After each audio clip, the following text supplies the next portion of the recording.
Welcome, everybody, and thank you so much for joining us here with Massachusetts for Safe Technology. We are delighted to have you with us for this special webinar we're doing on wireless risks and safer tech solutions, with a special emphasis tonight with our wonderful co-host, Ken Gartner.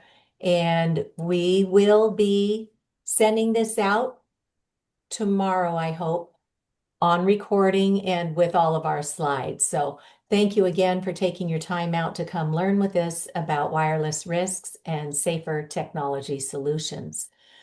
I am going to, sorry, we're still admitting people. I'm going to go ahead and share my slides with you momentarily.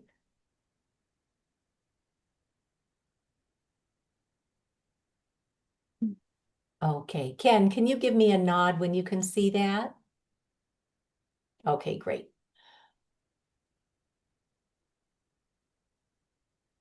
Okay, so thank you again for joining us. And we are going to begin by giving you a little bit of background on how I got started with this project here.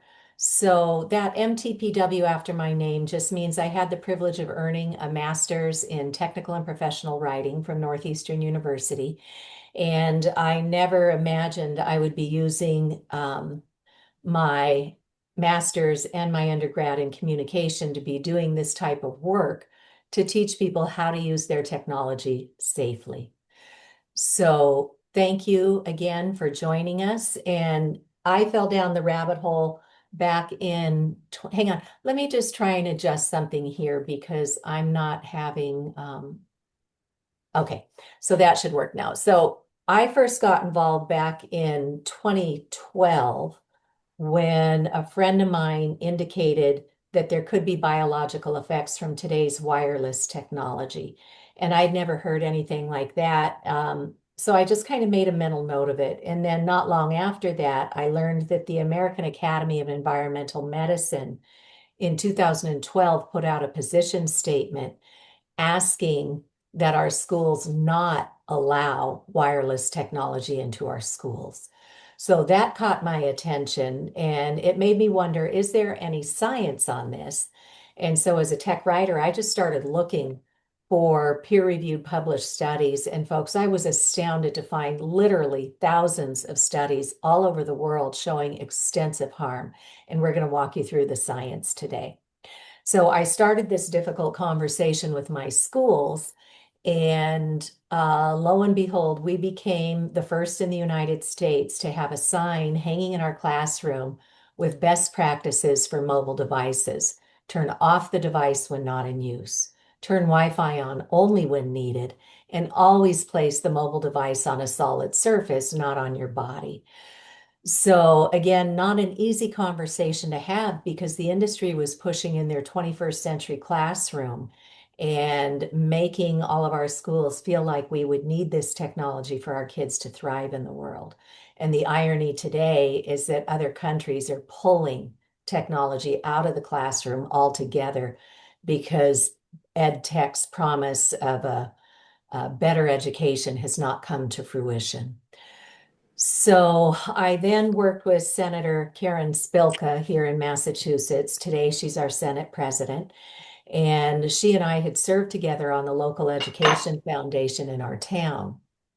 And when I showed her the science and when I showed her how much radiation was coming from her own devices, she put me with an attorney in her office, and together we crafted a very simple bill that would bring the right minds together at the state level and take a look at this issue and then decide what to do. Well, we've had that type of legislation here in Massachusetts for 10 years or more, and we have never done anything meaningful to inform and to protect the public. However, when we had the same conversations up in New Hampshire, we got a bill through the House, through the Senate, and under Governor Sununu's pen in just 7 months' time. And we're going to walk you through a little bit of that activity again today. And then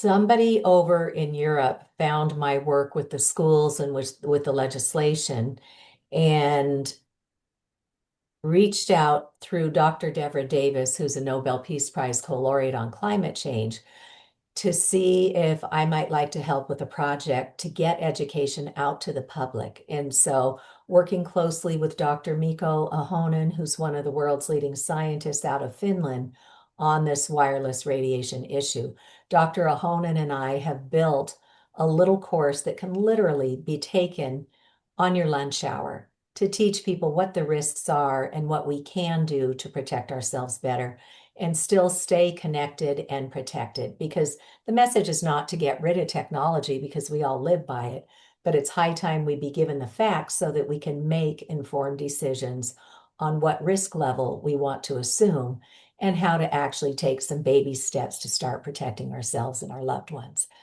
So I was honored to co-found Safer Screen Time, and then I also co-founded Massachusetts for Safe Technology. And again, when you receive my slides tomorrow, you will be able to drill down further into any of these. And you'll see that my website is not big and scary because we don't want to fear monger, although somebody out on Nextdoor was accusing me of fear mongering this week. But, whatever. People haven't been given proper information to make a balanced decision. But out at our website at Massachusetts for Safe Technology, you will find the science, you will find some resources that you can use. You'll see what's been going on at the state level here in Massachusetts and more. So feel free to peruse the resources that we put together there. And then back in 2018, somebody at the National Institutes of Health found my work and asked if I would come down and put together a panel for the Health in Buildings Roundtable Conference. And I was so honored. And so we did. We had about an hour to present. All of our talks were probably 8 to 10 minutes. So if you're looking for something highly credible, this would be a nice resource to look at and share with others. So I was so humbled that the retired president of Microsoft Canada, Frank Clegg, flew in on his own time and dime because he had learned that our Federal Communications Commission's public radiation exposure limits are not safe, nor are the Canadians' Safety Code 6. So Frank Clegg flew in to teach us basically that given a nudge, industry can absolutely do better, but they're making it hand over fist right now, and they're prone to taking the path of least resistance and highest profitability. So until the public speaks up in enough volume, we're not going to see the changes that we need to see, which is why we're so grateful that you've all taken the time to come learn with us today. We also had with us Dr. Martin Pall, Pall, who's another one of the leading scientists, and he came to tell us what the mechanisms of harm are that this invisible man-made radiation is doing to us, and we'll cover that today too. We also had Theodora Scarato, who was at the time the executive director of the Environmental Health Trust, and she walked us through what other countries are already doing. But because industry is here, they keep a lot of the trustworthy information out of mainstream channels, and we'll talk again about that today too.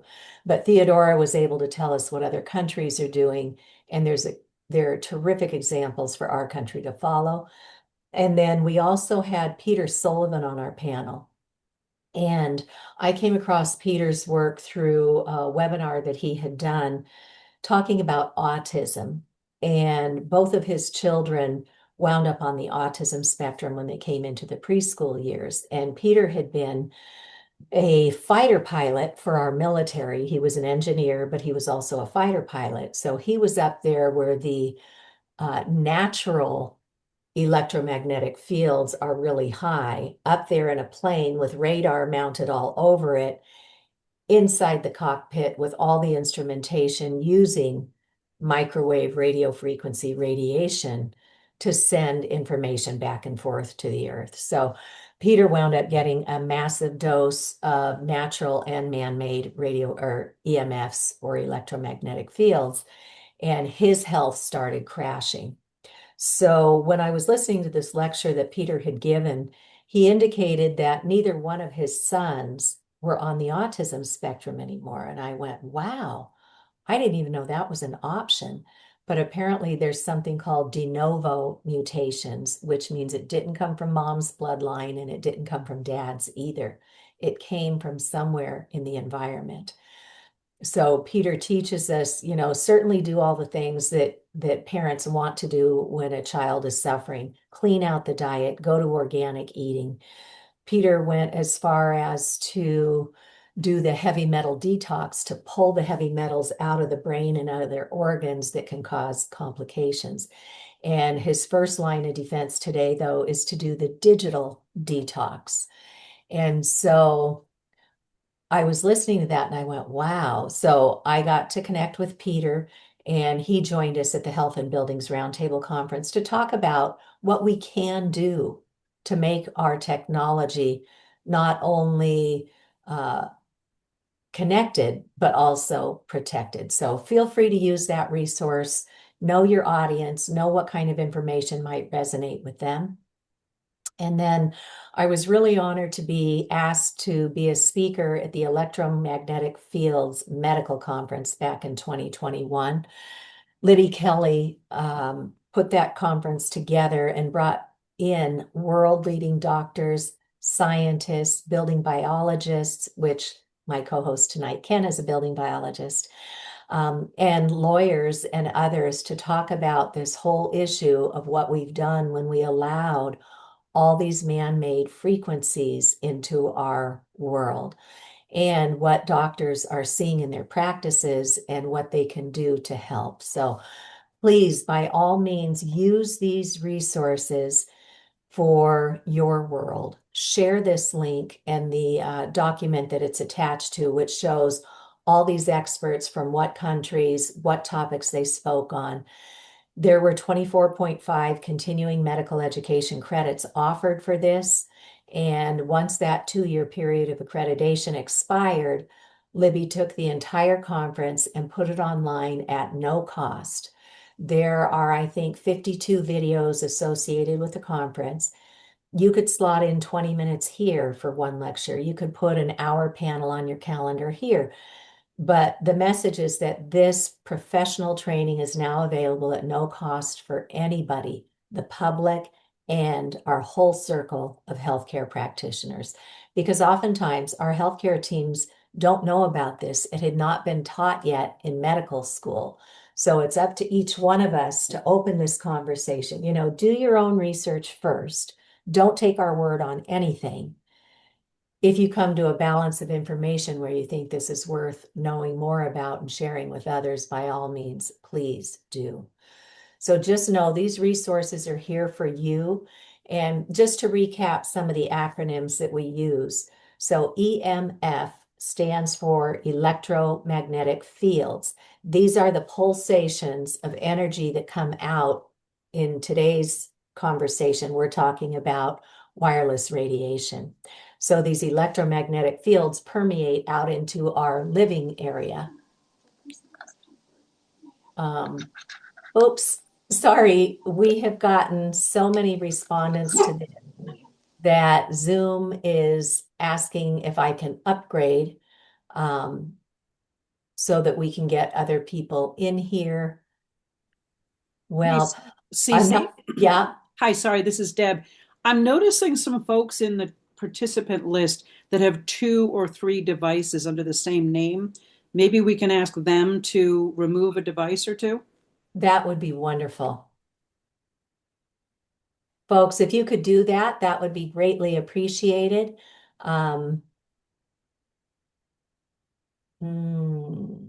So I'm gonna stop sharing right now and take care of this behind the scenes. We have hit 100 people, and I think that must be the limit on my account. So please bear with me for a moment while I take care of this privately. Cece, I'll Yeah. spend a few minutes talking while you're doing that. Yeah, so I'll this is introduce great because I myself. was getting done with my introduction. So Ken, thank you. If you would introduce I'll yourself, I'll start. that would be super.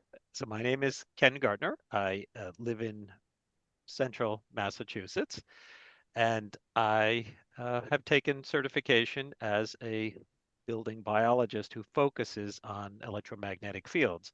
And building biologists are very concerned with the residential space and the health of the occupants, especially with regards to electromagnetics, to radon, to air quality, to mold, and so on. But I focus on the electromagnetic stuff. So today we're going to talk about smart meters, and there are shifting sands in Massachusetts, and the reason Cece probably hit her 100-person limit is many of you have received a postcard in the mail that says something's coming uh, to your house.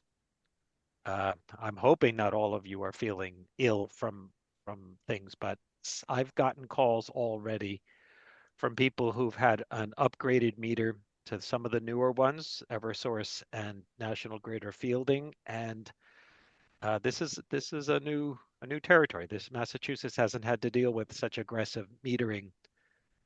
So we're going to talk when we get to my half of the presentation. We'll talk about that, but just generally about building biology, we look at we use a phrase called "nature is the gold standard," and we try to compare where we are with nature, and the further we are from nature, the more likely our bodies have no coping mechanism, or will have a sporadic one that may not do the job. And the pulsed radiation that Cece's been talking about, our cell phones and other devices, they are just um, they're pushing buttons that had never been pushed before, and we're seeing just rampant disease and conditions of unwellness. So uh, we're putting two and two together. The thousands of studies that do it, just not hitting the mainstream like it should. It's slow, slow going. Very good. Cece, you're good? Ken, thank you so much. I am back, and I have been able to start admitting some additional people who are waiting. So thanks to everybody for your patience with that. And so, yeah, Ken is just one of my most treasured colleagues.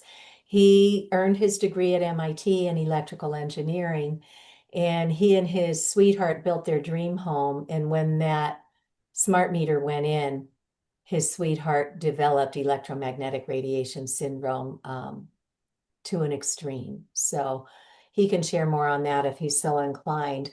And then what Ken did is he went back and attained additional certification from the Building Biology Institute, which trains professionals to go in and assess what's going on in one's property, from mold to water quality to air quality. And Ken took the additional training to become electromagnetic radiation specialist certified. And he also does consulting within a certain region here in Massachusetts at BioSafer Housing. And you can reach him through his email address here, and we'll have my contact information and Ken's again at the back end of this presentation. So we're going to spend the next probably hour and a half or so talking about wireless radiation, health risks in general, and then in that, Ken will give us a lot of really good information on these smart meters. So we will be looking at the legal fine print that comes in all of our devices and give you a demonstration of what these radio frequencies are and what they look like. We'll go through the science for short-term and long-term effects. And my big head scratcher was, if this is as bad as the science is telling us, why don't we know? So we'll cover that. And then we'll take a look at the things that we might have control over, like our own devices and what we can do to, again, stay connected and protected. And we'll talk about solutions that we can use. And then Ken's going to really go into some more of the heavy details on these smart meters and why it's important that we're informed on them. And again, we always want to be solutions based so that we don't just freak people out and then walk away. We want to help at every turn. Okay. And then we're going to open it up probably around 7:45 p.m. here for questions and answers. Okay. So if anybody with us has an iPhone, I invite you to take that out right now and go into your settings. If you use an Android or if you use a Google phone or a different platform, You can find this similar information if you look up RF exposure, but I know right where it is on an iPhone. Our friends over at the Environmental Health Trust put up a page to show what some of this fine print looks like with the Apple iPad, for example. It used to talk about people having seizures and blackouts and eye strain from the radiation that's coming from there. And I personally know of children in 2 neighboring towns who had their first seizures while using a tablet. So once you're in settings, scroll down just a bit and hit general. From general, go all the way down to the bottom and you'll see legal and regulatory. Hit that, and then on the next screen, just 4 down from the top, you'll see RF exposure. So general, legal, RF exposure. And they tell us a couple of pretty important things in this legal fine print. One is they tested this device at a distance from the body. So if you're using it the way they've given it to you, you're holding it in your hand. You might be tucking it in your bra or your shirt pocket or your yoga pants or your back pocket. You are exceeding the Federal Communication Commission's limits for public radiation exposure. And by the way, those limits were never safety tested for biological effects. They were based only on heat. How much heat would it take from a radiating device to raise the temperature of the skin? So we have FCC public radiation limits that are set very, very high. And as we'll see in the science, there are non-heat related, non-thermal, low level, non-ionizing effects happening hundreds of thousands of times below what the FCC still allows us to be radiated at. And what they're also not telling you in that fine print, at the bottom of the first paragraph, it does say we tested this at a distance from the body. But they're not telling you that for every service they have given you, they have added another antenna in your one device. So your one device has many different antennas for cellular, for data, for Bluetooth, for Wi-Fi, for locator, for hotspot, for 5G, and any other services that they've been introducing. So again, the message is not no technology, it's safe technology.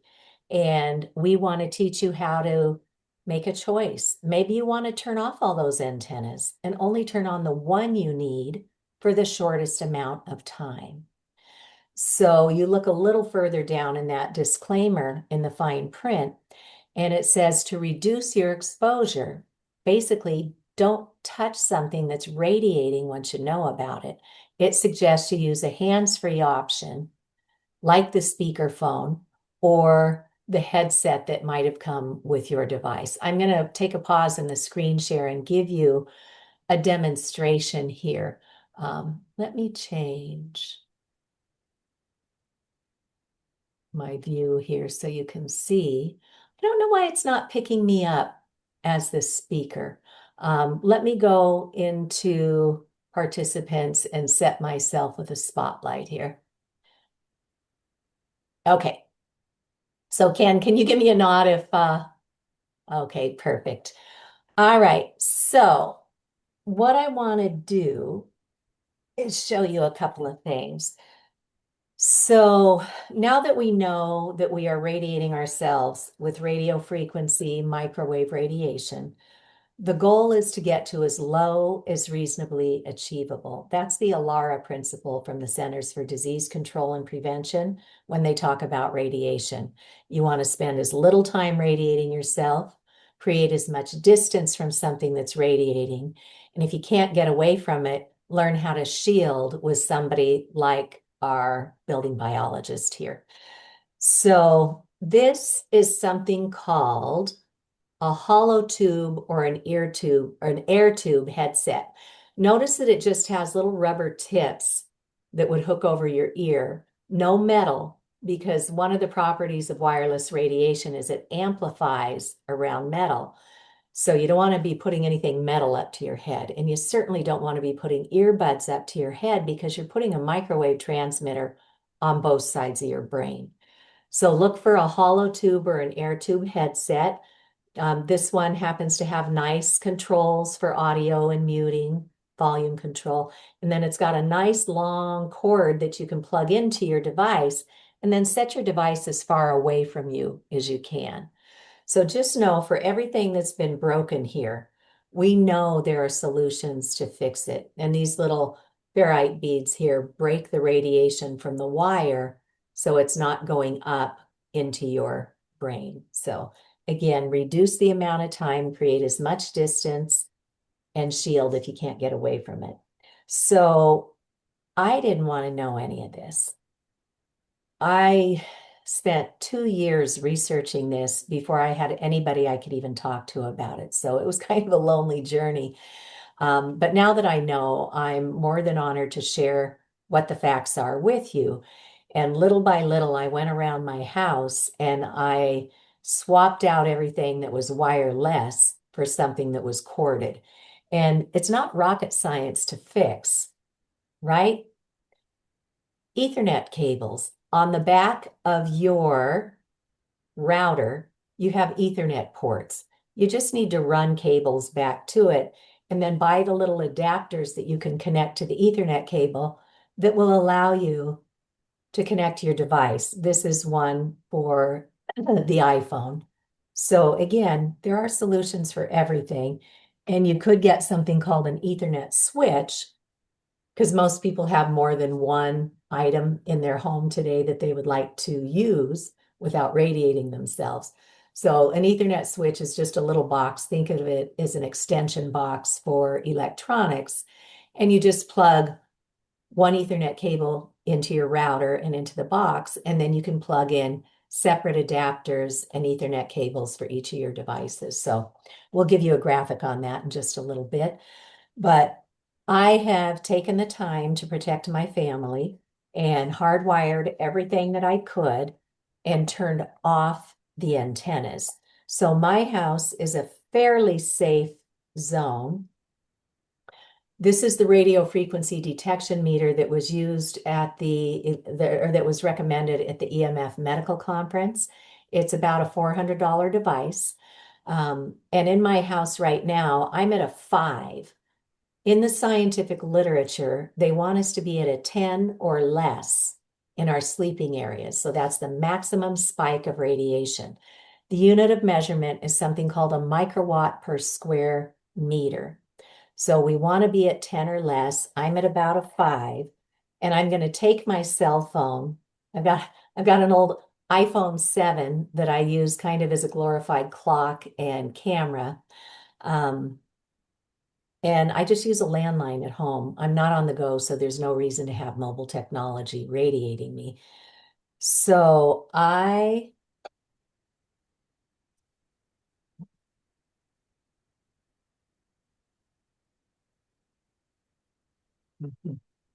took this out of airplane mode. I'm going to put it back in airplane mode, and you'll see that the radiation drops off from that flashing urgent red down back to green, but it held on to that maximum spike of radiation. And we went from 5 microwatts in my home to 3,180,000. 3 million, and we want to be at 10 or less in our sleeping areas. So that's why we care. And that's why we do these free webinars every month to teach people that we have just immersed ourselves unwittingly in this incredible electropollution. And I'll share something with you about my television set. There was nothing in the settings that would allow me to disable the radio frequency antenna. So I put it in my car and I brought it down to my local tech guy and asked him to please open it up. And I think I paid him $89.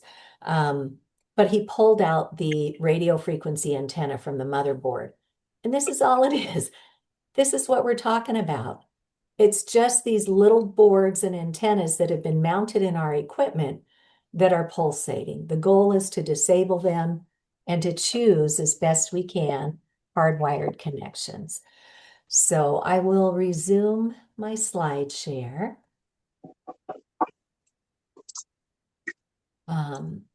So that was our demonstration. That was a Safe and Sound Pro 2 meter that was recommended at the EMF medical conference.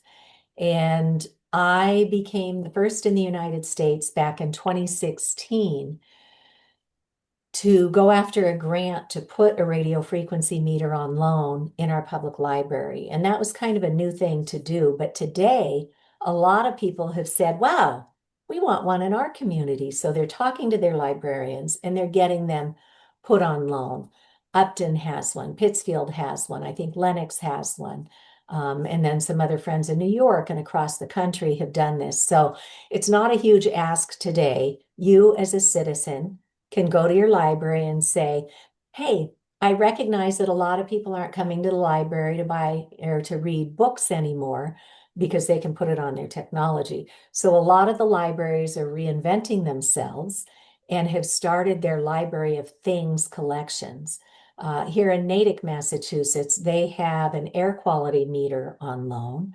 In my library, they have this radio frequency meter on loan. They have games, they have puzzles, they have a metal detector. So if you haven't been to your local library lately, go check out their Library of Things collection and ask them to budget to put a radio frequency meter on loan. You want to get a good one. Somebody had brought out like $100 meter that their library had, and we compared it with this Safe and Sound Pro 2, which is third-party certified and calibrated, and we saw that the cheaper meter was missing some of the signals. So your library very well may have funding to just go buy this and put it into circulation.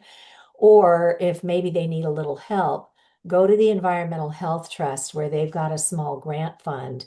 And if your librarian, not you, but your librarian, if your librarian contacts them, there's a good chance that they'll be able to help your library get one into circulation. So, and I want to give a shout out to Joanna up in Gloucester, who is in talks right now with her library, and we wish her success with that.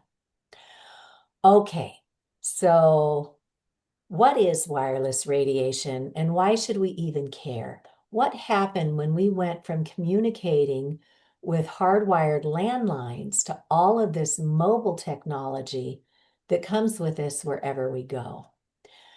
Well, the Earth pulses a beautiful healing electromagnetic field, and there's a scientist named Schumann who discovered that the Earth pulses this beautiful energy 7.83 times a second, and the science term is hertz, so 7.83 hertz.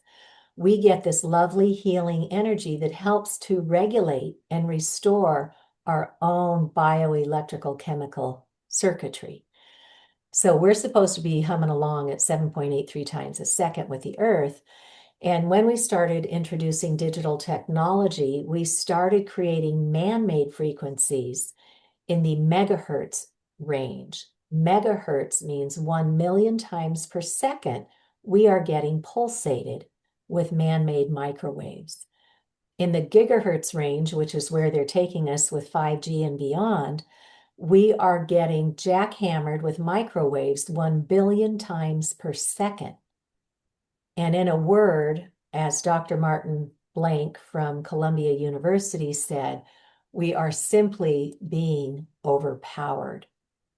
So Dr. Blank and his son wrote that first book, Overpowered, and his son, after his father passed away, has now come out with a new book called Empowered to teach us what we can do. It's a consumer guide to legitimate EMF protection to shield your body if you can't get away from it. So any of these companies that are selling products, if they're not telling you straight up to reduce the exposures and they're just trying to sell you some gadget, you should be very cautious in what you do there.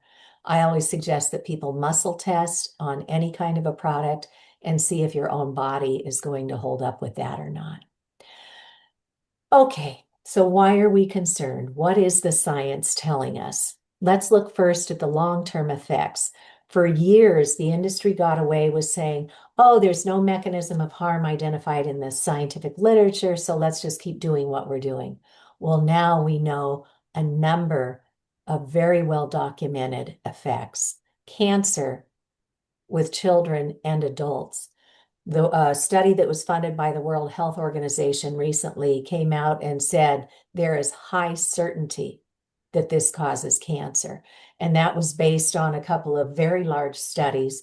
The U.S. National Toxicology Program has been known as the gold standard in toxics research. And the largest study to date that they had done was a $30 million study on cell phones. And it started 2 decades ago. They went in asking, could cell phones cause biological effects? And they thought it would be fine. But instead, they determined clear evidence of cancerous tumors and DNA damage. Clear evidence is the highest of 5 categories they can assign.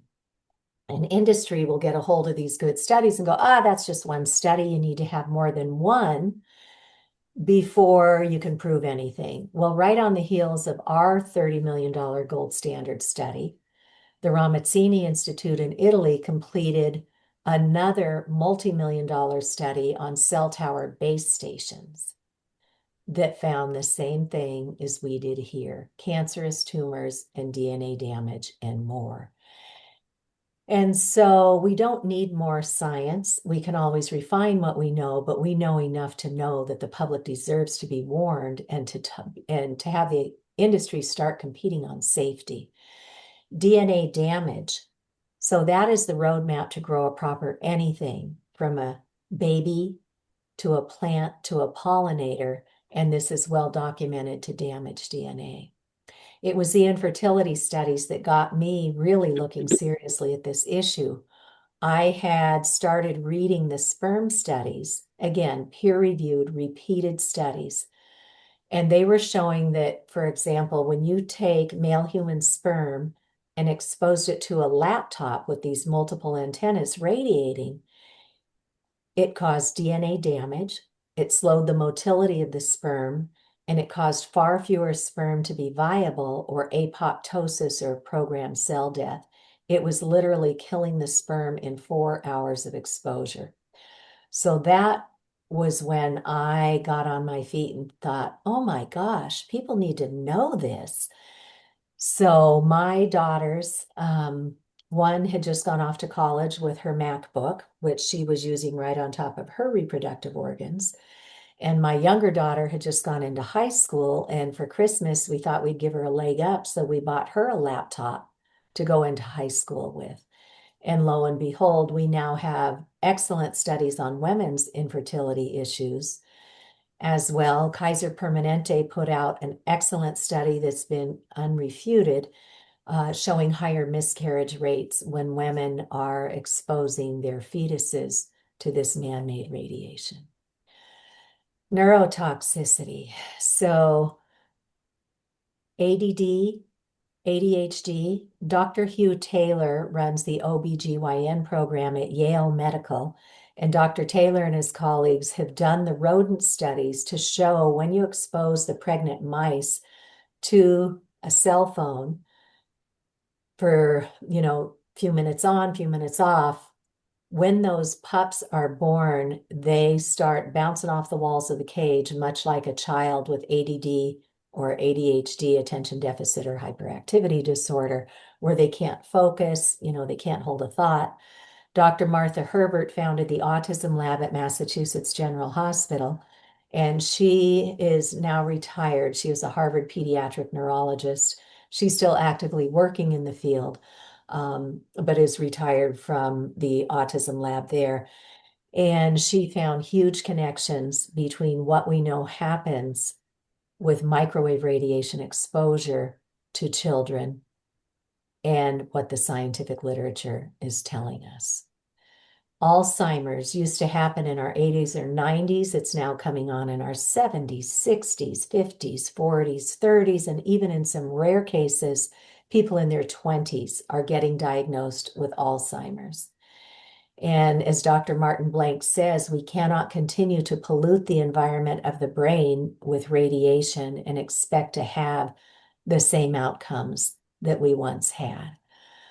So we're very grateful. It's difficult to get this information out through mainstream media because of all the censorship and the ownership of the media by industry. But we're so grateful when well-known groups like the Environmental Working Group get funding to put resources onto this. So as a mom, I first learned about the Environmental Working Group because every year they put out 2 fact sheets on pesticides in our foods. They're the ones who do the Clean 15 and the Dirty Dozen, but they've also put out a number of really good fact sheets, succinct, fact-based, backed up by the scientific studies. And so again, know your audience. If you want to share this with other people who you think might know about their pesticide fact sheets, that could be a good conversation opener. But here's one that they have for protecting kids from wireless radiation in schools and at home. Here's another one explaining these effects of radio frequency radiation on the nervous system. So use these resources. And folks, kids we know are not just little adults. Everything about them is still under construction, their central nervous system, their immune system. And Dr. Om Gandhi and some of his colleagues have done this head modeling of what happens when we put a cell phone up to our fully formed brain and skull. That cell phone is microwaving about 1/3 of our brain. On a 10-year-old child, it's microwaving about 3/4 of that child's brain. And on a 5-year-old, it's permeating almost the entire brain with microwave radiation. So we know that this is hard to listen to, but if we don't step up, there is no cavalry coming. So the onus is on us to especially protect our children. So in the short term, some of you may recognize some of the symptoms we're going to go through here. We should know that electromagnetic radiation syndrome, also known as EMR syndrome or electrical sensitivities, has long since been recognized by the Americans with Disabilities Act. They have accommodation recommendations right out on our government website. So go ahead and take a peek at that. But these symptoms that so many people are experiencing, we now know the mechanisms of harm when there are radio frequency radiation exposures. When you and I were little, sleep is what children and adolescents did best. And now there are so many kids and adults who just don't sleep right anymore.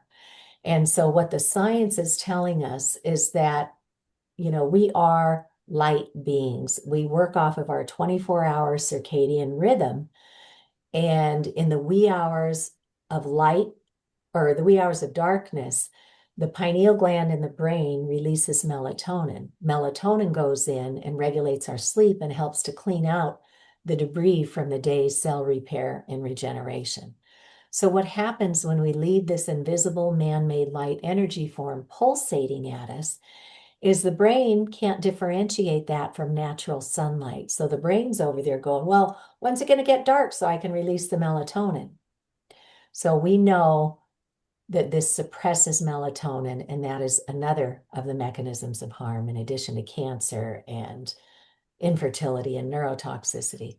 Headaches, stabbing, searing headaches, migraines, nosebleeds, ear bleeds, exhaustion, pain from unidentified sources. What the science is telling us is there is something called rouleau formation. And in my little brain, that sounds a lot like the candy Rolos, that stack of caramel chocolates. Well, it's kind of sort of like that.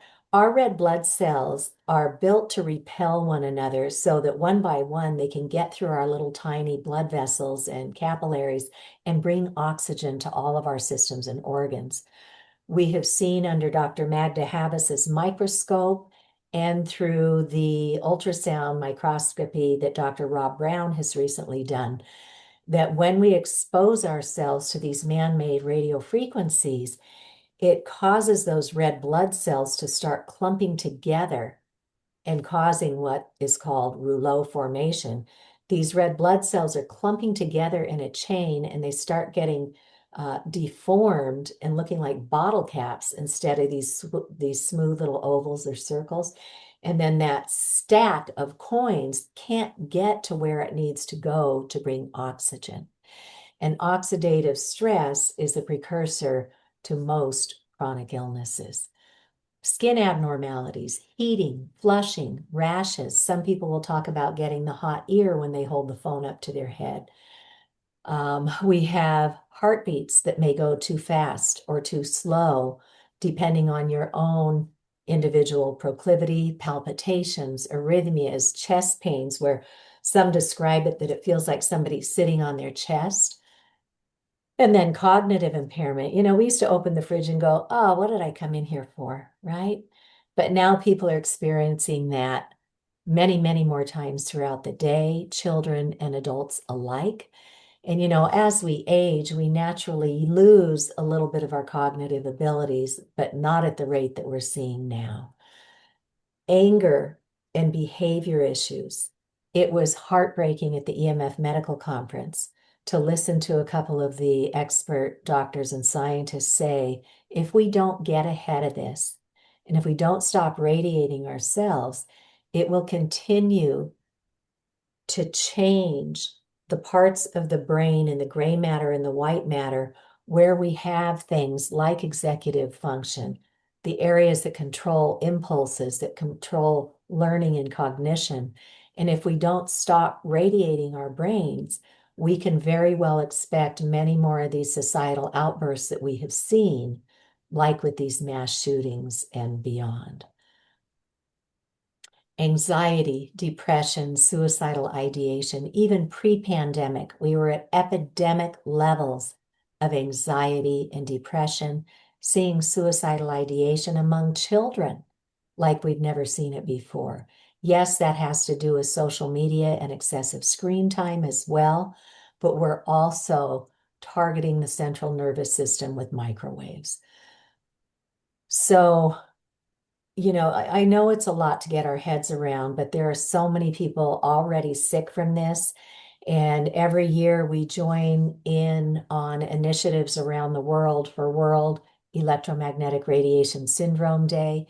And we ask people who have become ill from this to please share their experiences in 2 minutes or less. So you can click on this link and listen to a whole bunch of people and what their reality has become because they got so damaged or poisoned really by electropollution. So when I first learned about all this back in 2012 to 2014, that's when I was really investigating initially, I kept thinking if this is as bad as I can find in the scientific literature, surely somebody's got to have our backs on this. Why don't we know about this? And then in 2015, Harvard Law School Center for Ethics came out with this free online report called Captured Agency, How the Federal Communications Commission is Dominated by the Industries it presumably regulates. And note that they chose a revolving door for their graphic on their cover.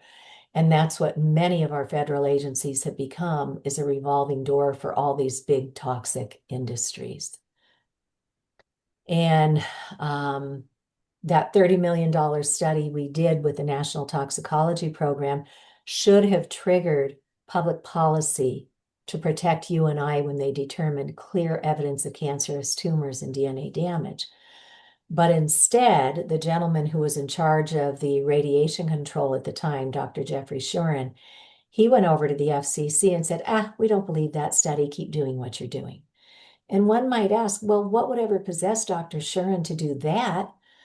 So somebody looked into his background and found that his wife is a partner, or at the time was, I don't know if she still is, a partner in one of the large law firms that defends big Wi-Fi, big telecom, big food, big pharma, big agri, all these polluting industries. So sadly, we have conflicts of interest all the way up through the World Health Organization. One would never know that there's two groups that influence the WHO. One had been highly qualified doctors and scientists who have the background to weigh in on this subject, and the other is a self-appointed industry organization.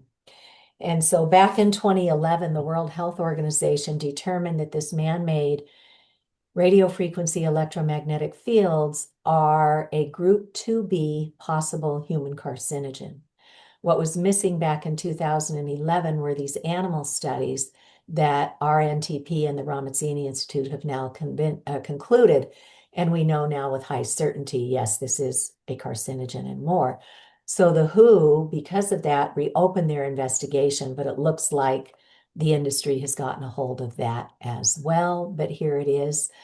Feel free to poke into that when you get my slides. So that's all the bad news, folks. Let's look at some of the good news and start looking around us and doing our own scavenger hunt and identifying what have we adopted that we might want to look at using in a more safe manner. With 5G and the Internet of Things, the industry is forecasting that we're all going to have 200 wirelessly connected devices in our homes. That is a whole lot of indoor electropollution. Smartphones and Bluetooth technologies, Wi-Fi, 3G, 4G, 5G routers, cordless phones and headsets, tablets, laptops, printers, mice, keyboards, gaming devices, virtual reality. Bad idea. Don't put that right up on your brain. Baby monitors right next to our sweet little pumpkins. You're basically putting a cell tower right there. We're going to have to rethink that one. And there are other ways to do this. Smart hearing aids is putting a Bluetooth antenna right up to your brain. And all these wearables, again, the goal is to turn off every antenna that you're not actively using and only turn it on away from your body for the shortest amount of time that you need it. So again, these are our personal choices and there are solutions. So when we talk about hardwiring, it's a 3-step process. One, you look at the back of your router, plug in a big long Ethernet cord and run it to wherever you go. If you have to buy a new one, look for something that says shielded. That'll have an aluminum foil liner on the inside of the cable that keeps dirty electricity with electric and magnetic fields from kind of bleeding out in your environment too. And then if you have more than one thing you want to hardwire, get the Ethernet switch, little device. They make them, classroom size. You could have 28 devices hooked up or 30 or whatever you need. And then just get little Ethernet cables to plug in for each device. You can buy the adapters and plug them in, and then you're hardwired. The second step is to go in and turn off the antennas in anything that's radiating. So your cell phones, your tablets, your laptops, your computers, all of that, including your router and your internet service provider, can walk you through your account and show you where to go for wireless settings and how to disable all of those antennas. So with the Internet of Things kind of thrust upon us, they are putting these antennas or multiple antennas in many, many devices. So it's critically important that we measure to see if we got them all. So we earlier talked about getting a radio frequency meter, either purchase one by yourself, pool your pennies with your friends and loved ones and get one to share, or ask your public library to put one on loan. So those are things that we have direct control over. But what about the community level electropollution? It's invisible and we just don't even recognize that it's there, but it's coming from the macro cell towers that started off in industrial parks 300 feet up in the air, and then they start encroaching closer and closer and putting them on buildings, putting them right inside neighborhoods. And now they're spinning up all these 5G small cell installations. Well, folks, there's nothing small about the harm that comes from these. 5G or 5th generation technology uses additional wavelengths. So with 3G or 3rd and 4G, 4th generation technology, they were using longer wavelengths that can penetrate through buildings and walls and floors and ceilings and get from that tower to your device. With 5G, they're adding an additional layer of millimeter waves, these tiny little waves that unfortunately don't fly all by themselves. They still need all the other radio frequency radiation from the longer waves to pool together to get to your 5G devices. So they're putting these at bedroom height inside our neighborhoods every 2 to 12 houses in many areas. And people get very sick when they have these close range exposures. Satellites, thousands being launched that are beamforming this radiation down to connect with your 5G items. And then wireless access points that are mounted on the ceiling in our offices, in our schools, in our public buildings. These are pulsating microwave radiation all the time. But if you flip them over, you'll see that there's two Ethernet ports on the underbelly. So you could choose to hardwire, drop a cable down to task level, and just plug in all your devices and then turn off the antennas in your settings. And here's what we're going to speak about for a good chunk of our time now is these utility smart meters. So a high-level overview is that some of them do pulsate this microwave radiation continuously 24/7. This radio frequency, as I mentioned earlier, amplifies with metal. And so if not done properly, this radiation can hop on the wires or the pipes of your house and travel and basically turn your whole house into a giant radiating antenna. There are far too many reports of these things exploding, catching fire. They're not properly grounded. And if there's a power surge, it can put too much energy on the lines and cause these things to blow. And the worst part is that your fire department can't just come and put a hose on it because you can't put water on an electrical fire. It will electrocute the firefighter. So they have to notify once they figure out what happened that a smart meter is involved. Meanwhile, your house is burning down. They have to notify the utility company that then has to go into their system and shut it down from their end. And all of this could take up to an hour. And if you've got a windy day, your whole neighborhood can be in jeopardy. So there's so many reasons why these are not a good idea. There is also a major risk for data harvesting and privacy issues when you're buckshotting your data out through the air using these wireless signals.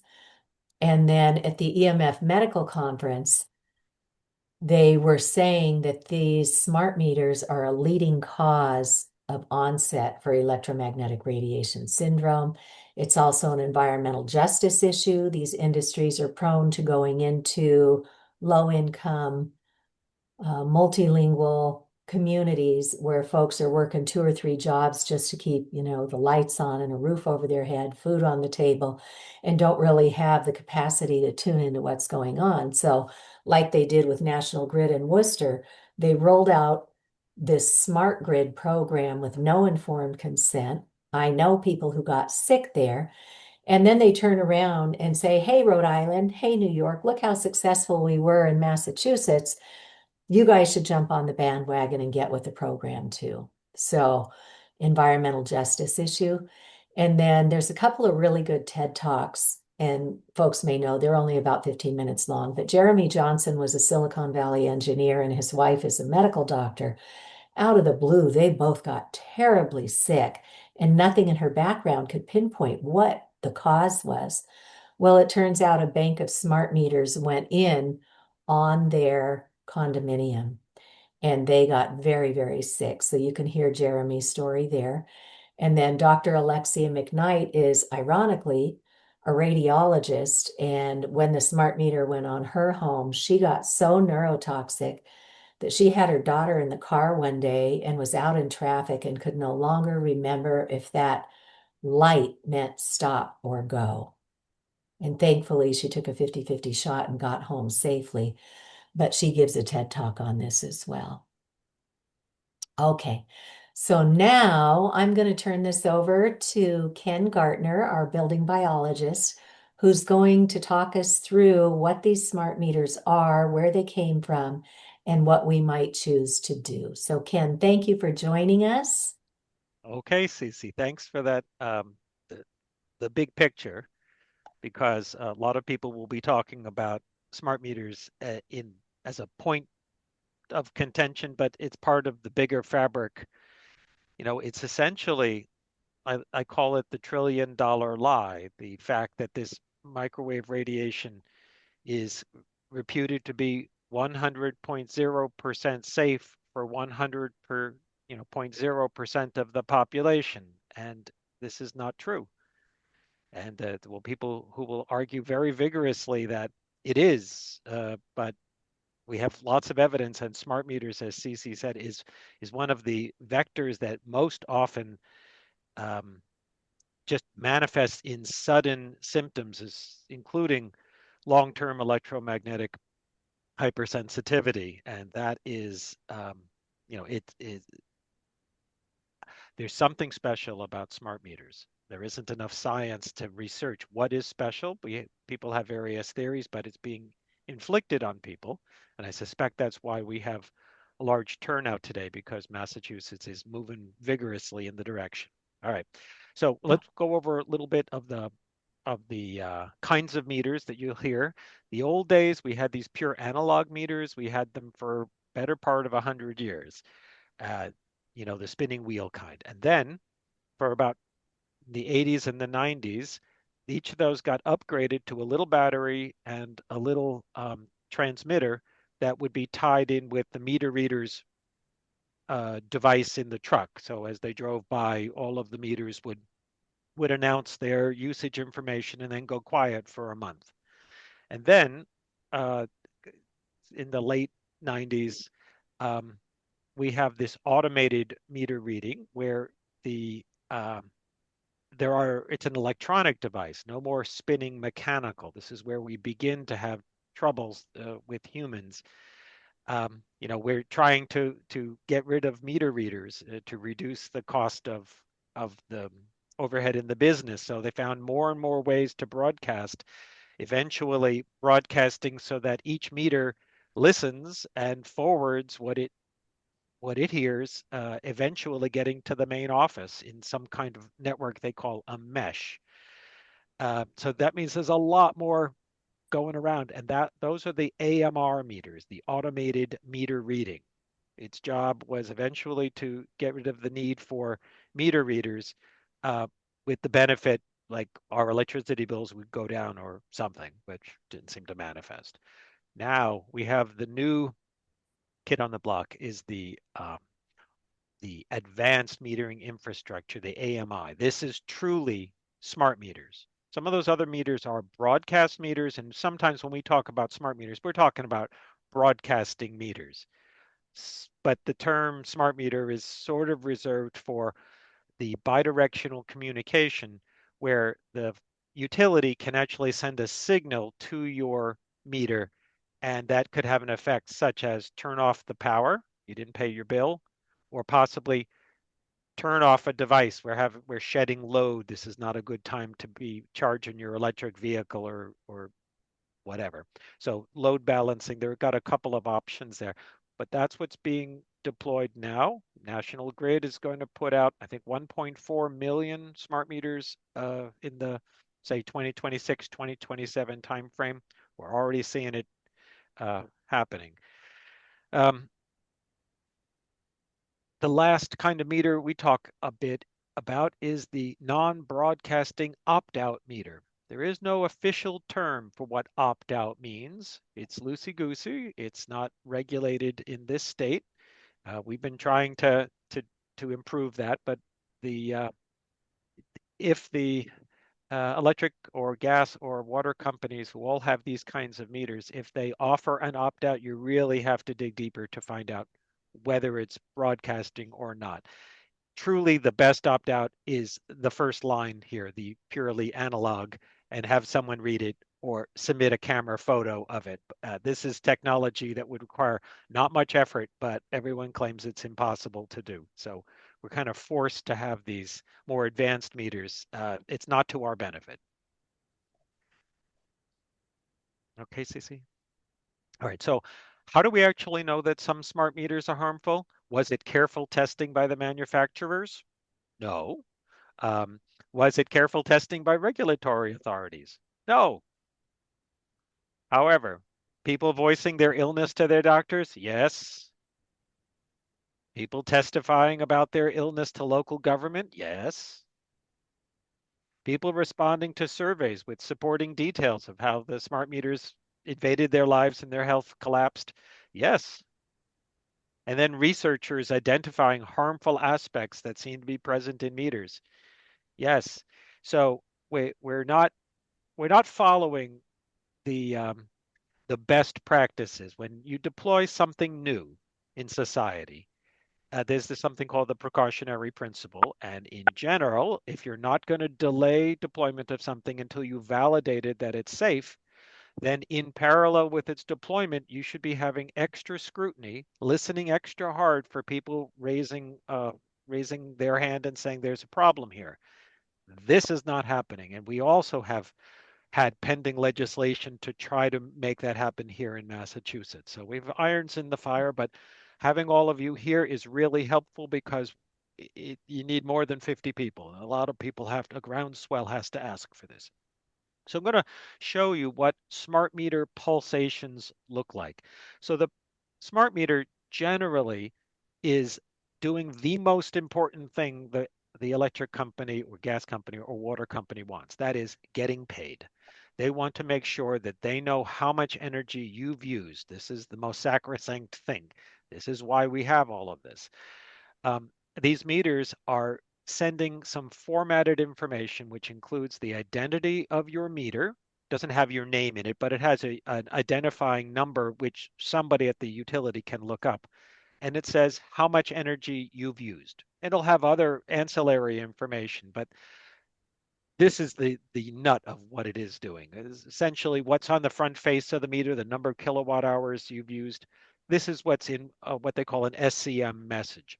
So every unit of time, an SCM message about your current usage is packaged up and broadcast out, uh, and it probably travels 400, 600, 800 feet. So as long as there's another receiving device, another AMR or AMI meter on someone's house who's listening for this, captures it and forwards it. There's this whole forwarding mechanism that eventually these packets get to the utility, and they don't have to send out a meter reader to get the information. And there are other advantages to them. If there's a power outage, they'll know because there'll be an absence of communication.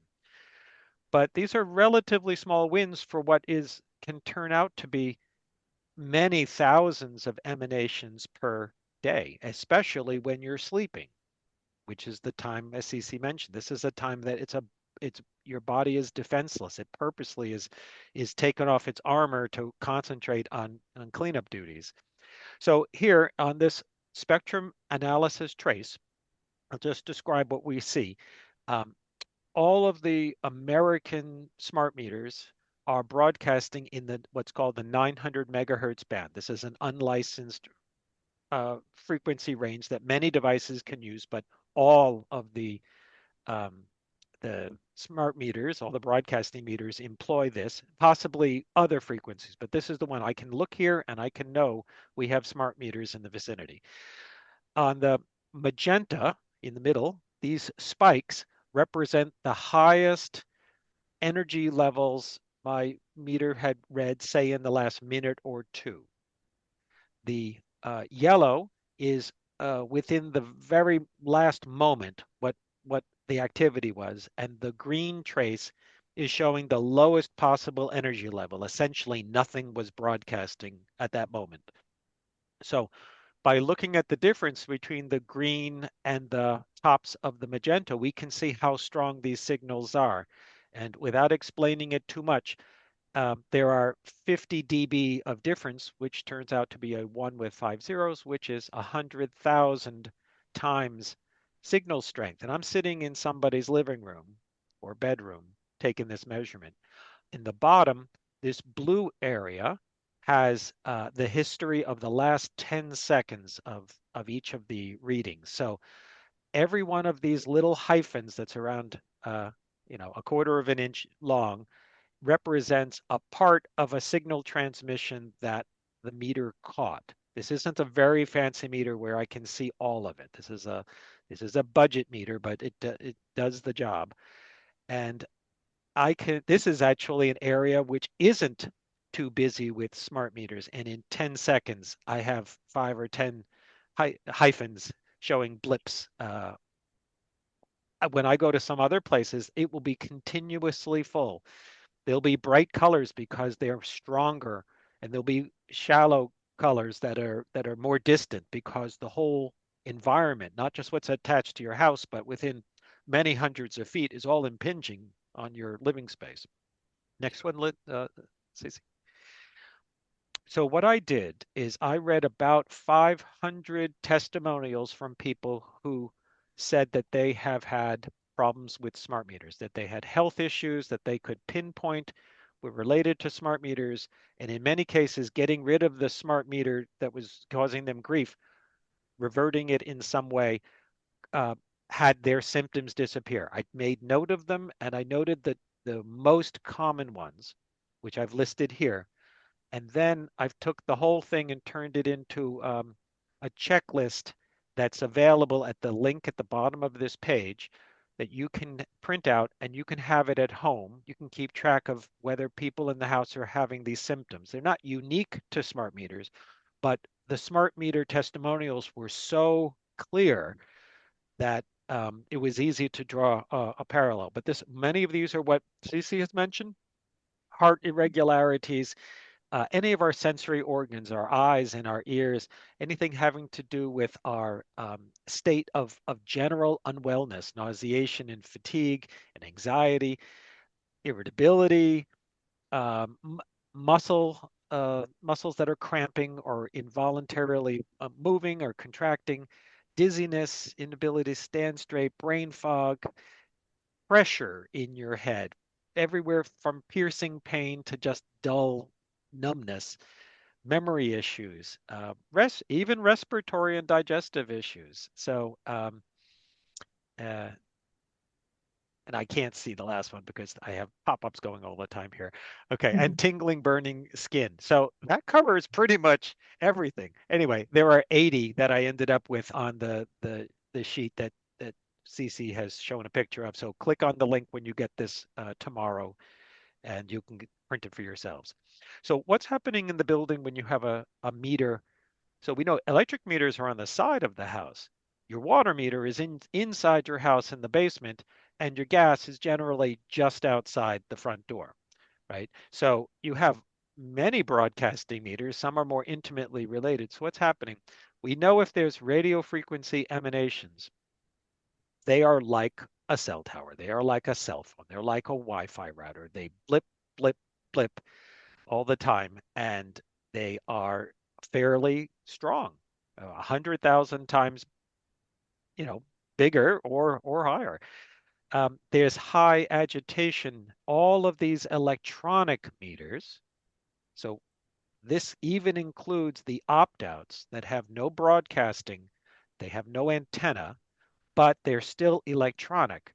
Those electronic meters that are touching your electrical wiring. This is exclusive to the electric company's meters.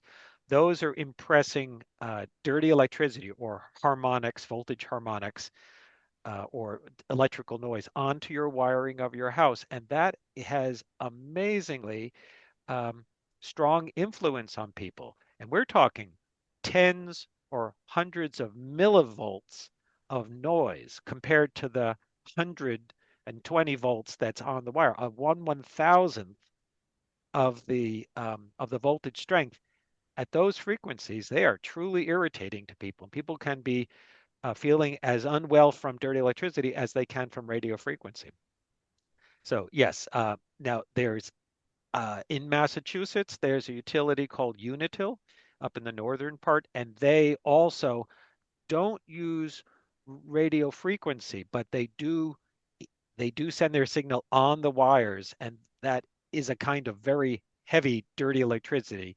So that's a special case. If somebody has that in their area, talk to me separately.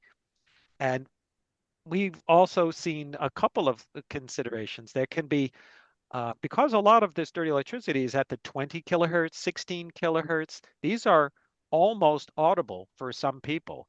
Um, and so you may actually have audible or vibratory noise that's associated with some of these components. But not listed here is also radio frequency can impress itself on the wires. Cece had mentioned that earlier, that it actually can re-radiate elsewhere in the house. So there's a lot going on. Not all smart meters are created equally. They're not all as injurious. Um, Ronald Powell created this comparative weighing in the first column that's mostly red. This is the health. Other things are related to privacy. At the very bottom is an analog meter. There's no issue. That's why nobody talked about this stuff for all the decades. It's only when we started to monkey with it that we started to introduce hazards. And we have hazards here. I'm not going to go through all of them, but the kind that's being installed right now is going to be the top line, the smart meters that, well, no, it's well, somewhere, I can't read it. The font is too small. But basically, smart meters with radio frequency broadcasting is what is the default that all of the utilities are pushing right now. And they're injurious on the spectrum for us. In Massachusetts, we have 10 different gas providers. We have 45 different electric companies. And we have 300 different water authorities. Each of them is autonomous and can make their own decision as what kind of meter they will deploy, how that meter is configured, how the data will be gathered, and whether they have opt-out offered at all. There's no law that says they have to offer an opt-out. You would think there should be a law. We've been trying for 6 years to get that passed. It hasn't passed. So that means that there are many, many kinds of meters that are being fielded, and and because each utility is its own monopoly, it's rare that you have any overlap. You are you you get what they offer, or you don't get the service. We know people who have said, "I don't want radio frequency on my water meter," and they said, "Fine, you don't get water." They can play hardball. Maybe it's not always the case, but it has been the case sometimes. Zero tolerance is the phrase that comes to mind. So the meters themselves, we don't even get to know what they do. Whenever their documentation is submitted for public scrutiny at the FCC, it's always given a special dispensation to not be released to the public because it has proprietary information. So thus, we don't know how these work. We don't know how they get updated. We don't know the algorithms they use for their calculations. It's a black box that has, a black result. It's not nice. All right, so we'll talk about different things that we can do. You can do nothing. You can keep vigilant for signs and symptoms. Doing nothing without keeping vigilant is not a good idea, but keeping an eye on whether you're having troubles.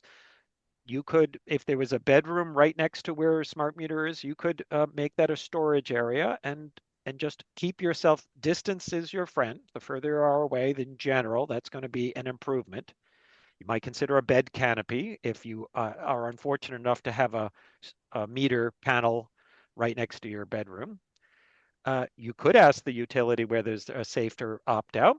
Many of them do offer an opt out, whether it's a non-broadcasting opt out or it's really the broadcasting of the last generation is. But people are being surprised right now. This is all new. This is so ask. You can ask the utility if they could relocate the broadcast antenna.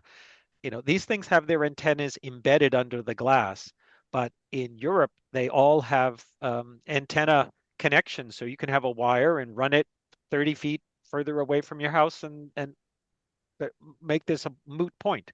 Why they don't do it? They don't have to. That's the reason. Ask if you can upload a monthly photo of a reading during the pandemic. That was allowed. And now suddenly it isn't allowed. It can't be done. It's impossible. But it's not even a weekend's worth of programming for any software team to support that. So you could find ways of shielding, interposing something, wrapping it, and somehow try to reduce the emanations that might be coming. You could wean yourself from natural gas, thus get rid of the gas meter. You could drill a well and get rid of the water meter. These are, other than electricity, you don't have to have some of these other things.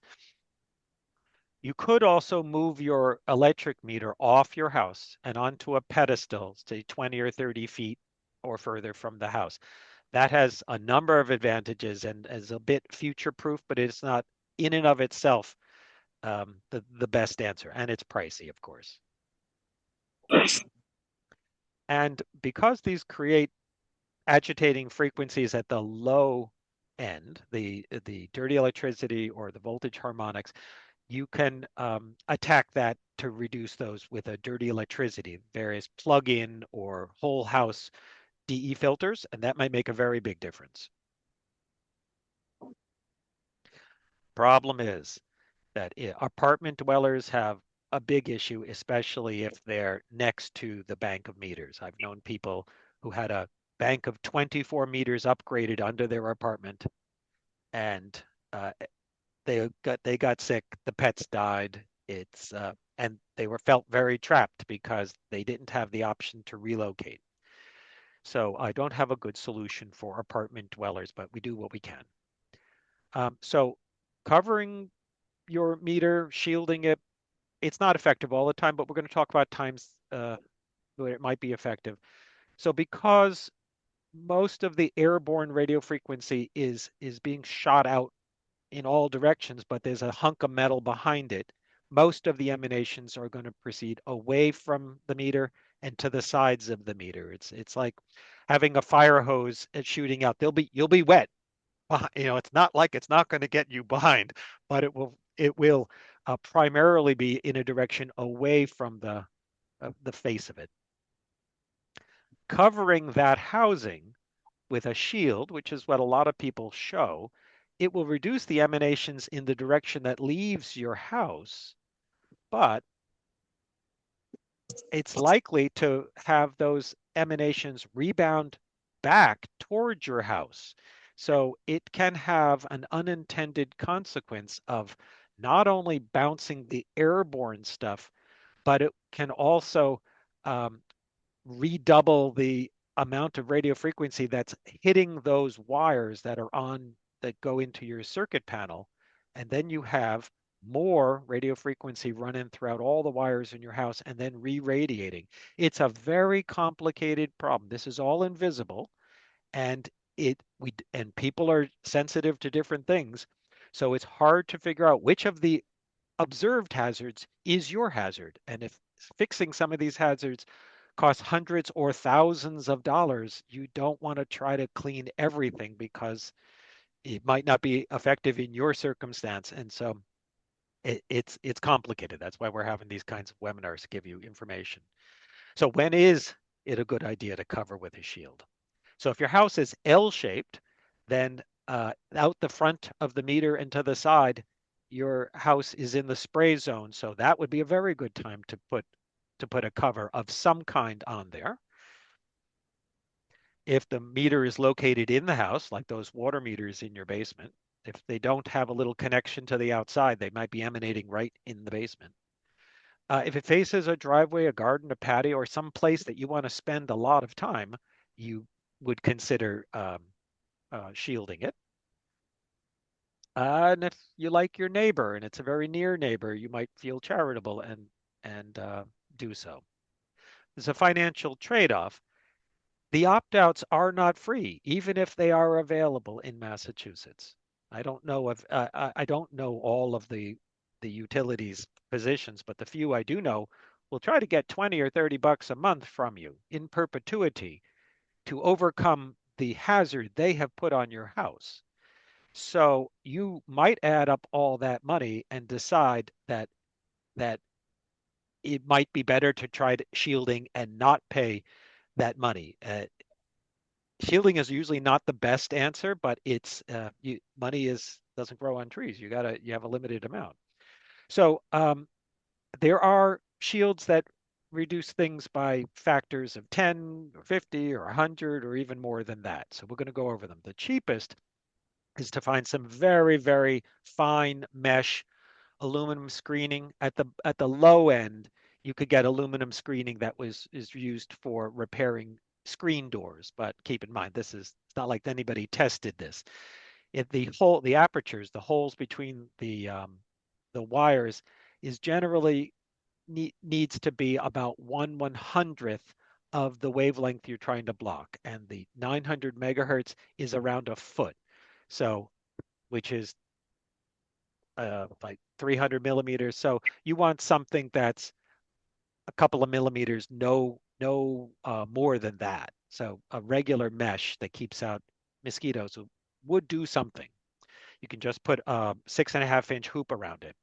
Um, you could use some of those adjustable elbows that the HVAC guys have, and so you've seen it. It's articulated, and you can make it a 90-degree elbow or make it go straight. You could have one of those and mostly corral the signal someplace, like toward the street. It's not blocking it, so it's not coming back toward the house with as much vigor. And well, you measure it, you try it. It's a $10 try. Um, there are some mesh kinds of material. Usually they have elastic. You put them on the meter and they cost about $30. They're worth a try. There are rigid metal cage versions of the same thing that have very, very fine mesh and a hole for the radio frequency to leave. Now, keep in mind, these things are not hermetically sealed. They're not going to block everything, but they'll take it down by factor of 100 or more. That's useful with the caveat that they might be reflecting it back into your space. You can insert microwave absorptive material into any of the above solutions.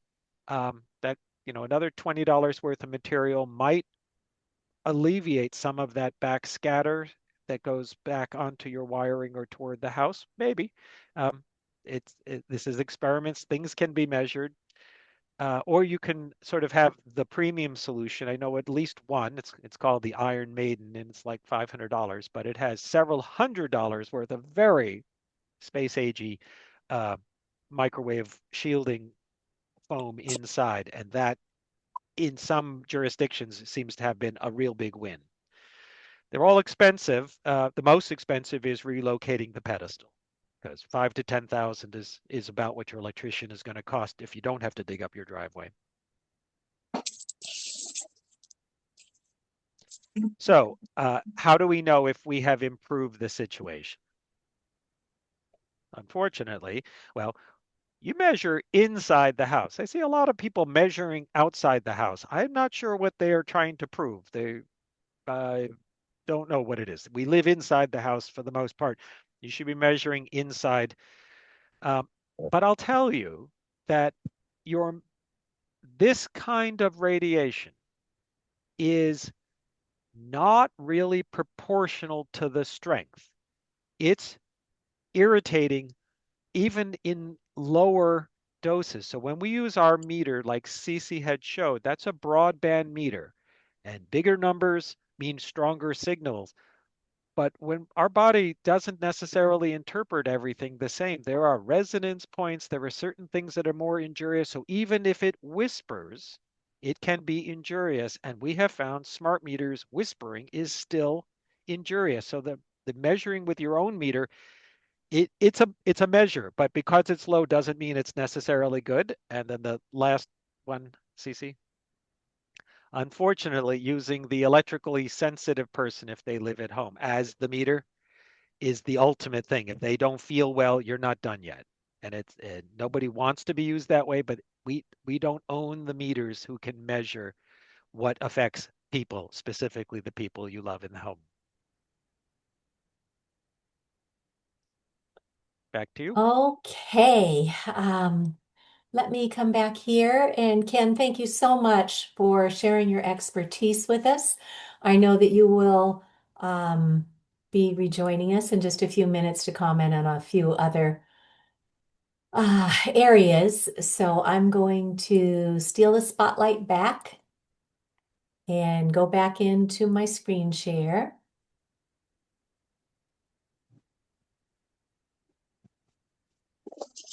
Okay, 1 second.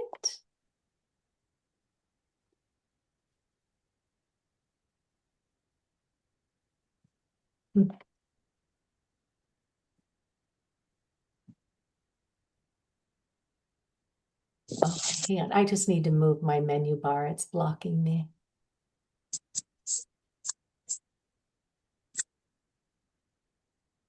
There we go. Okay, let me get back to the screen share.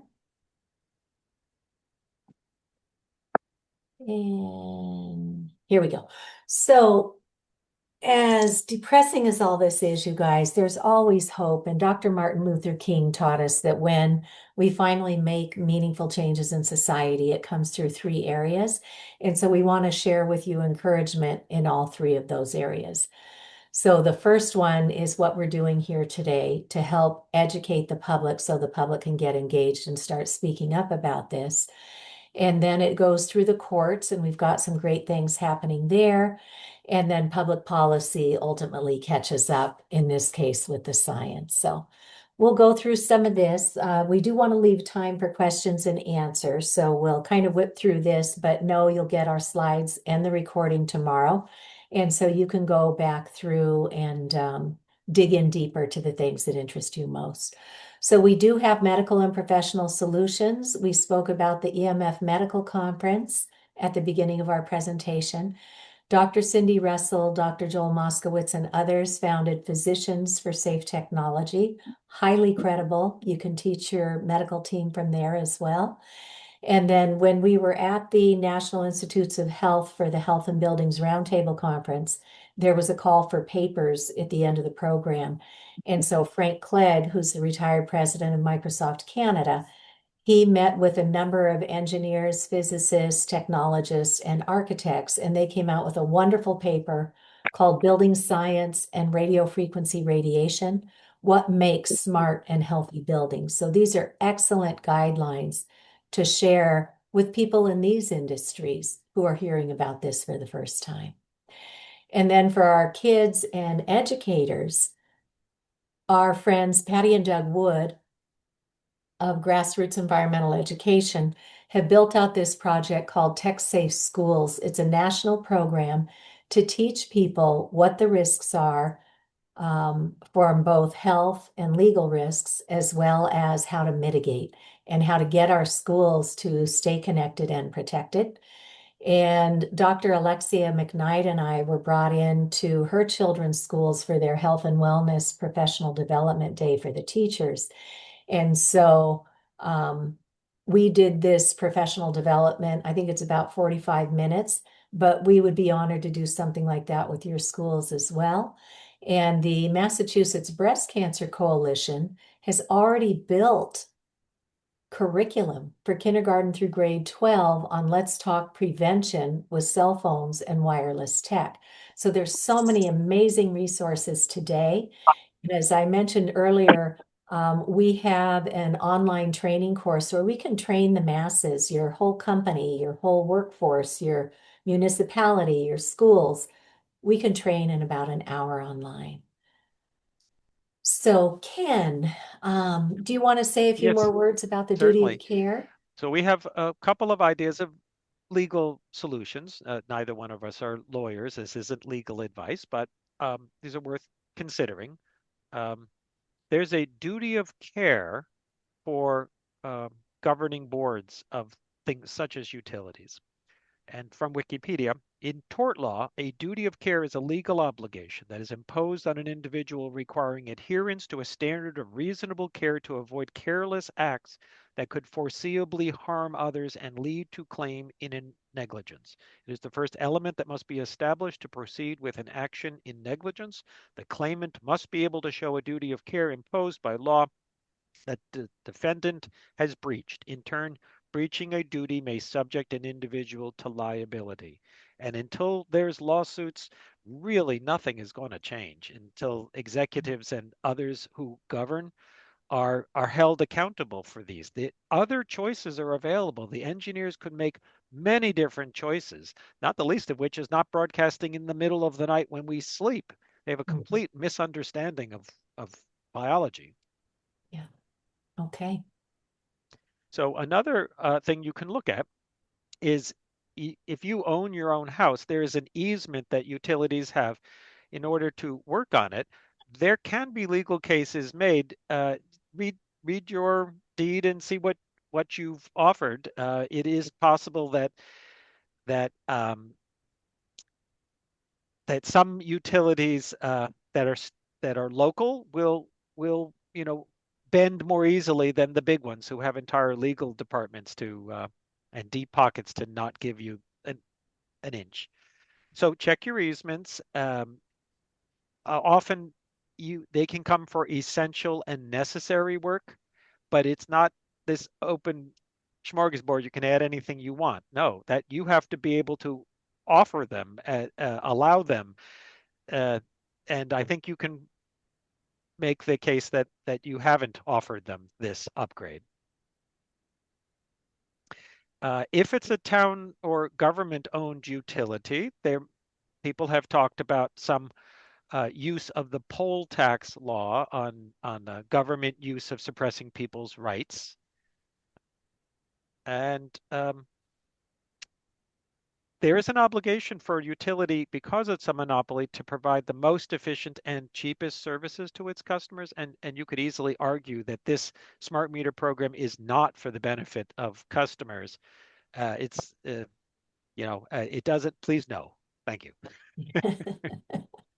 Thank you, Ken. So we'll give folks some encouragement that there are actually some good legal actions happening around wireless radiation in general. So the Environmental Health Trust and Children's Health Defense and others sued the Federal Communications Commission for ignoring 11,000 pages of evidence of harm entered into the public record. And the courts found the FCC guilty and told them that they remanded it back to the FCC. They sent it back to the FCC and said, you need to account for what this does to children, to the elderly, to anybody with an existing health condition, to those with electromagnetic radiation syndrome, and to the environment, because it's not just us, it's every living thing on the planet can get dysregulated by these man-made frequencies, including the birds, the bees, and the trees.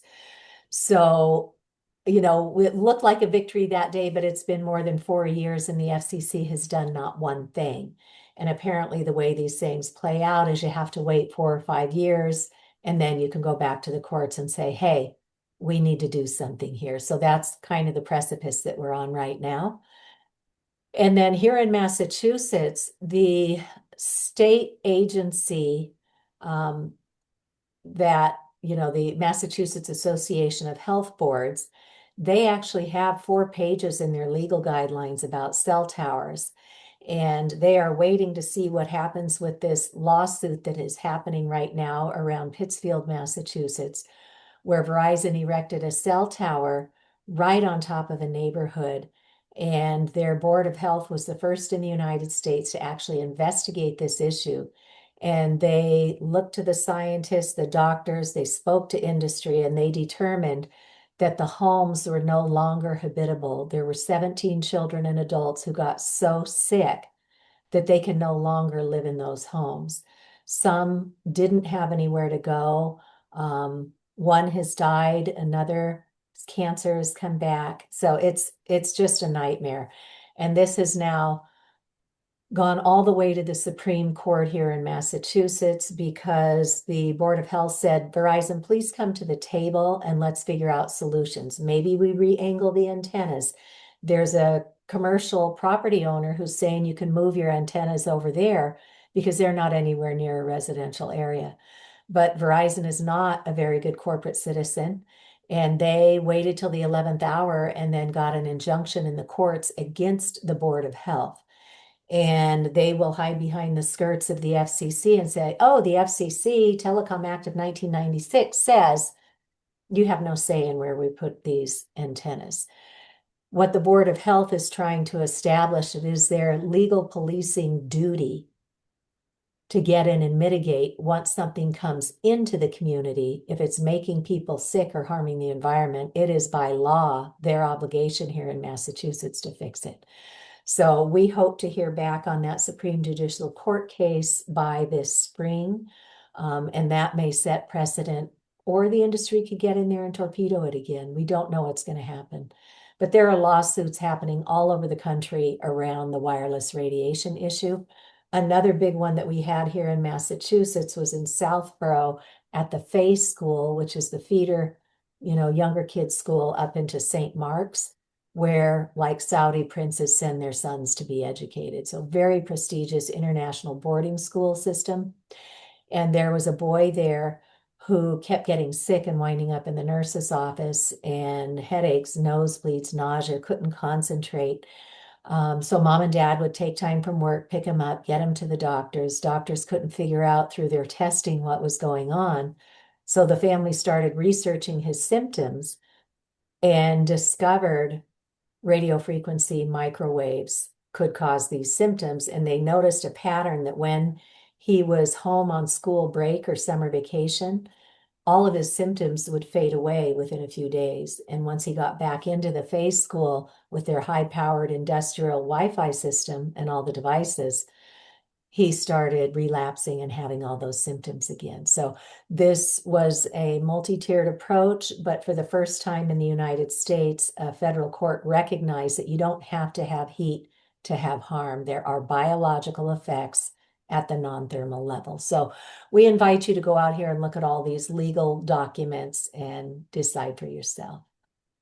Ken, did you want to speak about this radiation I'll control? just say it's almost 60 years since Congress declares that the public health and safety must be protected from the dangers of electronic product radiation.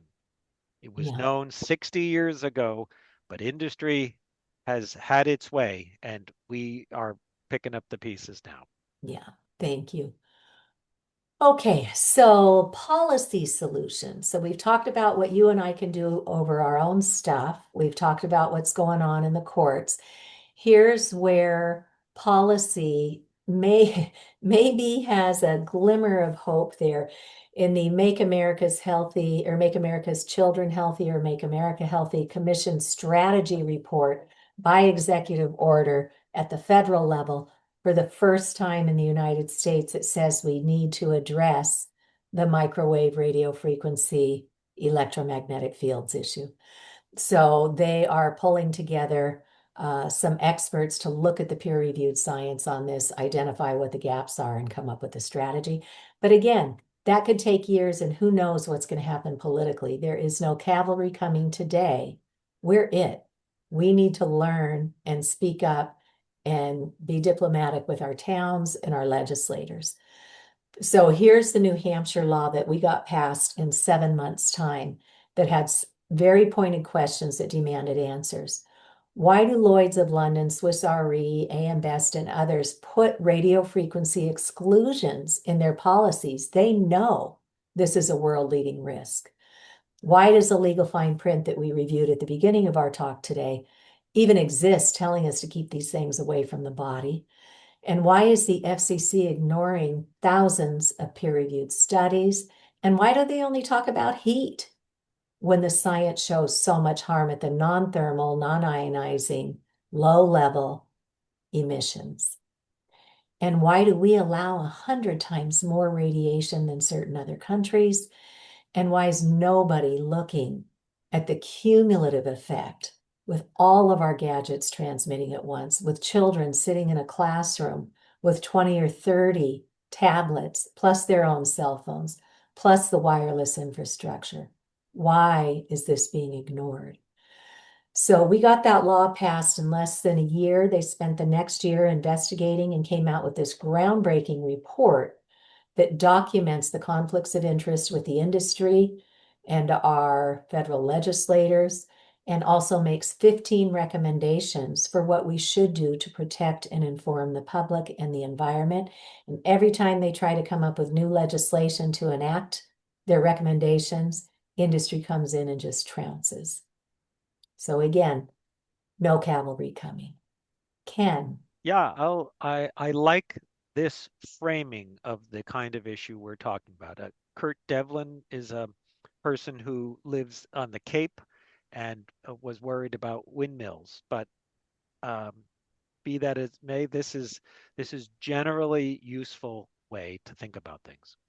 This is a declaration of the fundamental human right of all people, simply by virtue of being human, to be free from subjection to all forms of experimentation, unless they voluntarily consent to participate after being fully informed of all risks by qualified experts in all relevant fields. Further, it asserts that everyone retains the right to opt out of any experiment. And as we said, if you deploy something before it's known if it's safe, it's an experiment. Right. And other states like Hawaii, Dr. Deborah Green worked tirelessly with the citizens and the municipalities and the legislators there, and they got an opt-in to these smart meters. So you have to mindfully opt in rather than just having it foisted on you. Vermont has had a no-fee opt-out since 2012. And so there are good solutions out there. California has a like a $10 fee to opt out, and then it sunsets after 3 years. So for National Grid and Eversource to be charging 30 or 40 bucks a month is just astronomical, especially for people who have lost their revenue stream because they have become sick by this microwave poisoning.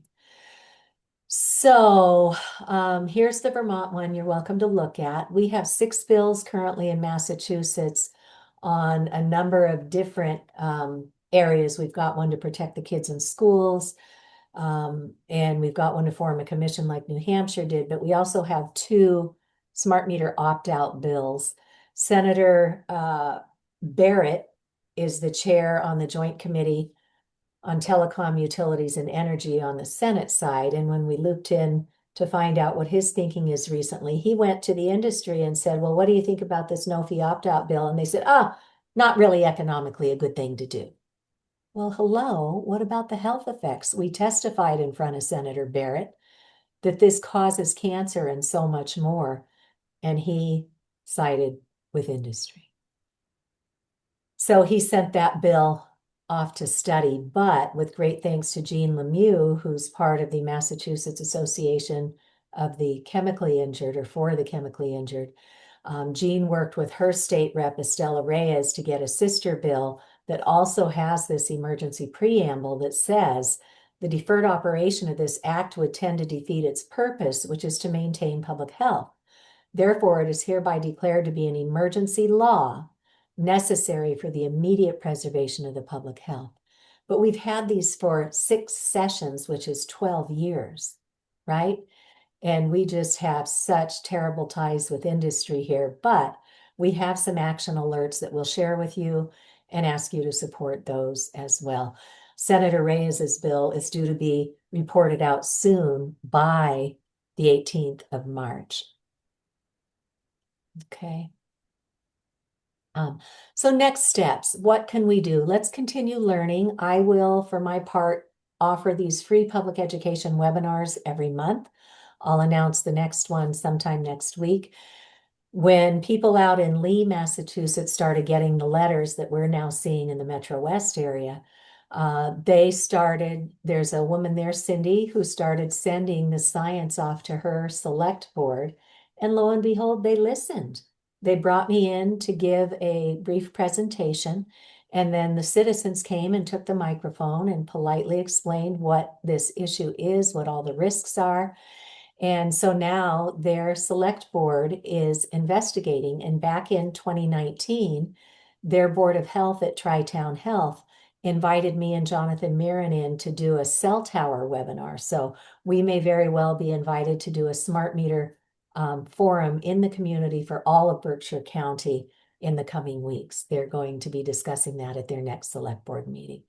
So I use this as an example. Don't feel like you're alone on this. Don't feel like you need to know everything. There's certainly, Ken and I are still learning all the time, but we are here to help in your community. So don't be shy about getting the ball rolling. But we're just 2 people. We cannot do this on our own. The local citizens have to be the ones to stand up and make sure that this gets followed up on. Watch the award-winning film Generation Zapped with your friends and loved ones. Do a potluck supper with your neighbors to let them know what's going on.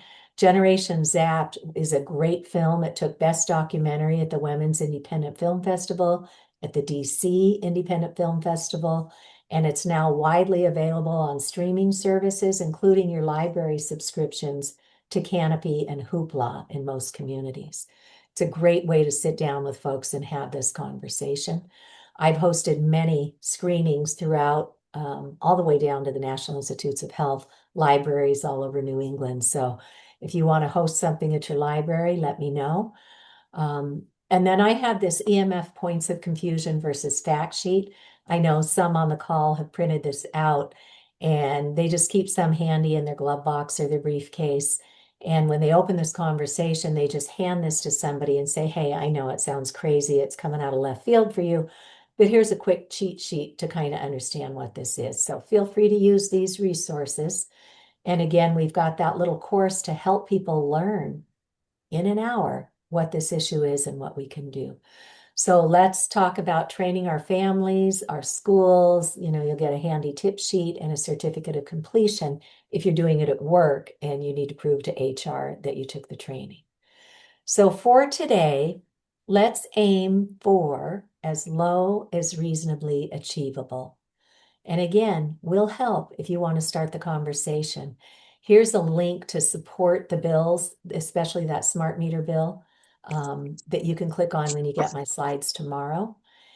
And we want to thank you. Here's how you can get in touch with Ken, and here's how you can get in touch with me. In addition to the monthly free webinar, I do a monthly update meeting where we invite people to report back what's happening in their area and to listen to others and to be inspired. And we talk about the bills and stuff too. So thank you so much. And we will now stop the screen share and open it up for questions. Now, I haven't had a chance to monitor the chat at all. Ken, have you had a chance to peek at what's going on in there? I did, but I think that people should just raise their hand because Okay. there's a lot of excitement going on. Go. All right. You folks, if you would raise your hand, that will kind of cue you up and we will go ahead and call on you. I got a quick one. Okay. Is that me? Lorraine. Who's speaking? C. Cimmero. Okay, go ahead and then we'll take Lorraine. Oh, okay. Thank you. It's real quick. I actually have already contacted all my representatives and, told them about, the how to vote on the opt-out bill. And then I opted out with Eversource. Okay. But the question I have is, I've heard two different types of things about, like, I'm still going to be getting EMFs, right? If they said I could opt out. By the way, with Eversource, it costs $34 a month after your initial $40, 40 something dollars for the first one. But I told them I delayed it because I told them they couldn't get on my deck because of the ice and snow. So I don't have to deal with it till April. But what will happen at that point? Well, always be cautious when dealing with some of the big utilities, maybe all utilities, but Eversource in particular. So when somebody says you've been approved for opt-out, that does not mean that they're going to install an opt-out meter on your house on the very first day. I have seen mail from them that says, hey, this is what we're going to do. We're going to go through your whole neighborhood and upgrade everyone to the wonderful AMI meter. And then we're going to circle around and to the people who are getting the opt-out and put the opt-out on your house. Make sure you ask that the next time someone comes to your house to make sure it's a non-broadcasting opt-out. Just confirm that. That's what I wanted to know. Non-broadcasting opt-out, because they said it's still going to be the smart meter, but they do something so that it doesn't have as many EMFs. Yeah. And That's, you want the non-broadcasting. Sorry. yeah, you know what I'd also suggest, see, is that you get a hold of an RF meter because that's really the only way to tell whether it's broadcasting this radiation is to Okay. measure. That's the other Um, thing I wanted to know. yeah, so get one for yourself, pool your pennies with your neighbors if you need to, or Or the maybe even ask your library. library. No, I have a neighbor who has a big sign on her meter saying, "Don't touch this." Well, you can try to put a padlock on the little connection on the meter socket, and they may cut it off or may pause and get a little bit Right. of a breather. So Okay, so I'm asking for a non-broadcasting meter. opt out. Yeah. Yeah. I just Okay, want to make great. sure Thank you so it's the much. right one. All Thank you. right, Lorraine. Hi, thank you. This is a harmonics question. I have gas heat. I think it's called a gas tank, that big thing that's in the basement, gas tank, whatever that is. I recently got a new one, and ever since I got one, I'm hearing a motor all the time. And my plumber came and he said it's harmonics, and he didn't think there was anything they can do about it. And I'm just wondering, is that the same kind of It's not the health same kind of concern? thing. You're hearing Okay. it, you're feeling it. Yes. It's a Yes. it's an auditory, a vibratory thing. So he Yeah. doesn't mean when we say harmonics, we're talking about multiples of the 60 hertz frequency, a ringing at the Mhm. electrical level. So yeah, harmonics is an overused term. They're both bad.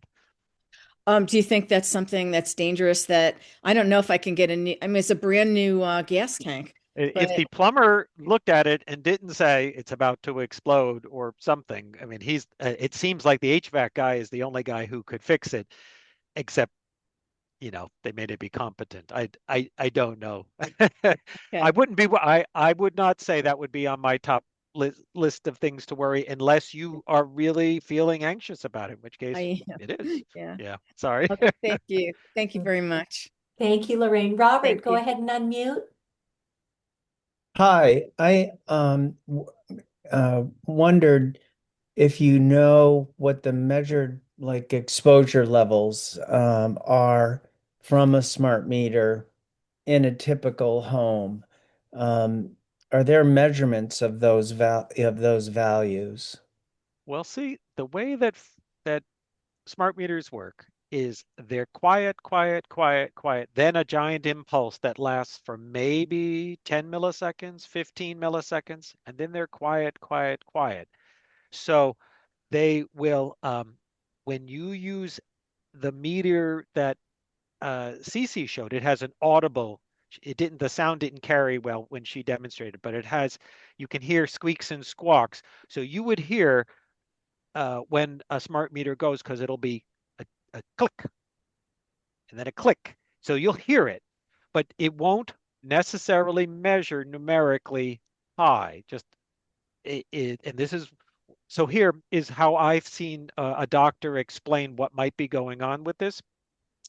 If you have a real electrically quiet environment because you're really trying to live safe, you don't have a phone, you don't have a Wi-Fi, but you have this other thing. It's a little like that water drop torture where it's quiet and then you get a big impulse, and then it's quiet and you get a big impulse at a regular rate. That's maybe every 5 seconds, 15 seconds, 30 seconds. That's around the time you have it. Your body can't ever, relax. It's relaxing, relax. Oh, there it goes again. Relax, relax. It goes again.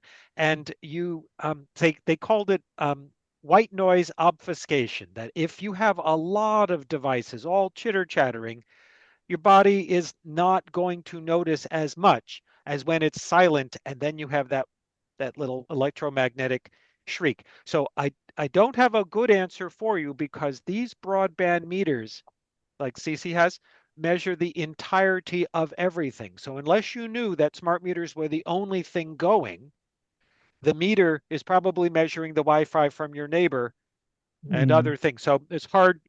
A spectrum analyzer will show these peaks, but they come, they go, and the next time it runs, because It's signals are bouncing all over the place, it is you can get a different measurement 6 inches to the side radically different, factor of 10 Yeah. different. And then you go another 6 inches and it's back up again. There can be dead spots and hot spots. So measurement is not all it's cracked up to be. We take it for It comparative purposes. Yeah. it's one of the few things we have, though. It would seem to me to be important to be Yes. able to measure, because the key in the medical world is dose over time. And although some of these overlapping aspects and the harmonics might be, we can extrapolate about them, dose over time is still the gold standard for biological effects. It would seem to me that that's a really important factor in defining how harmful or how much harm is added by a smart meter Yeah. installation. Because I'd like to be able to know, how does that smart meter exposure compare to holding a mobile phone, for instance? Well, Um, this is the $64,000 question. I What think it would be helpful to get that measured, How would we because do it, Robert? That's the thing. yeah, Because if you get 100 mice together from some kind of rats or mice or experimental where the animals are very much bred to be similar, that's different than people who are very diverse. And so some people, and we've had so many people have testimonials that said it was the darn smart meter that caused my trouble. Uh, Even though there are people who say my cell phone caused me trouble or the Wi-Fi router, the community of people who has a smart meter was the issue is just head and shoulders above the other sources. So there's something very pernicious about how it is. And we don't know where to begin on the science of it. We certainly can research it, but we tend to use the electrically sensitive people as the most exquisitely sensitive meter. Wow, this is bad. They don't have a number for it, but they said, this hurts me. Yeah, They and go I by think it symptoms. bears introducing that there is no safe level of man-made radio frequency radiation in the scientific literature. Yeah. So once an agent has been deemed to be carcinogenic, there is no safe level.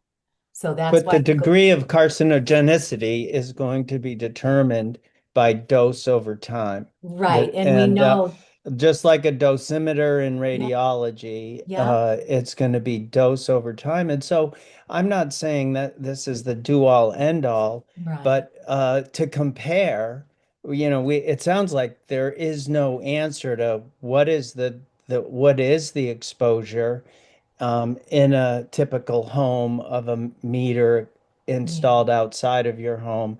And how does that compare to cell phone, to Wi-Fi, to Yeah, it's ambient? That's going to Well, be really important for the bigger picture of making an argument on the public health aspects of this particular installation, the smart could meter could I make a point installations. about this? So sometimes EMF exposure, so I press this. Sometimes EMF exposure is a cofactor.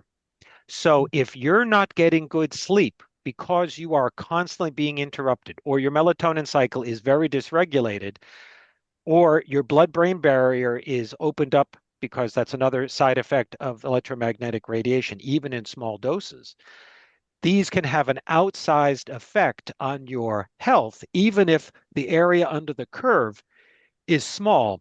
The utilities are very fond of saying that the total amount of energy is like 3 seconds a day because it's in very small bursts spread out. And so they make the argument that there's hardly going to be any effect because they make an area under the curve assessment, but you can still be irritated and lose sleep through any of a number of biological mechanisms that have been suggested. yeah. And so Yeah, it's and I complicated. will I'll also offer that when we were preparing to testify before the Department of Public Utilities, so before this, Eversource never even offered an opt-out. And I think it's because of the hard work of some people who've been doing this for 10 years that we actually even have an opt-out. But to prepare for my testimony, I took my meter and I sat down on the floor in my dining room where my electric meter is mounted, and I counted how many times that blip came through. And when I did the math on a 24-hour cycle, it was 17,000 times a day my family was getting hit with microwaves. So, and we know scientifically it is cumulative with dose, so you're really spot on. One of the other big challenges here is that industry is so powerful and they have routed out all of the good scientists in our government that used to do research on this back in the 1990s when the Telecom Act was passed. All those programs got shut down.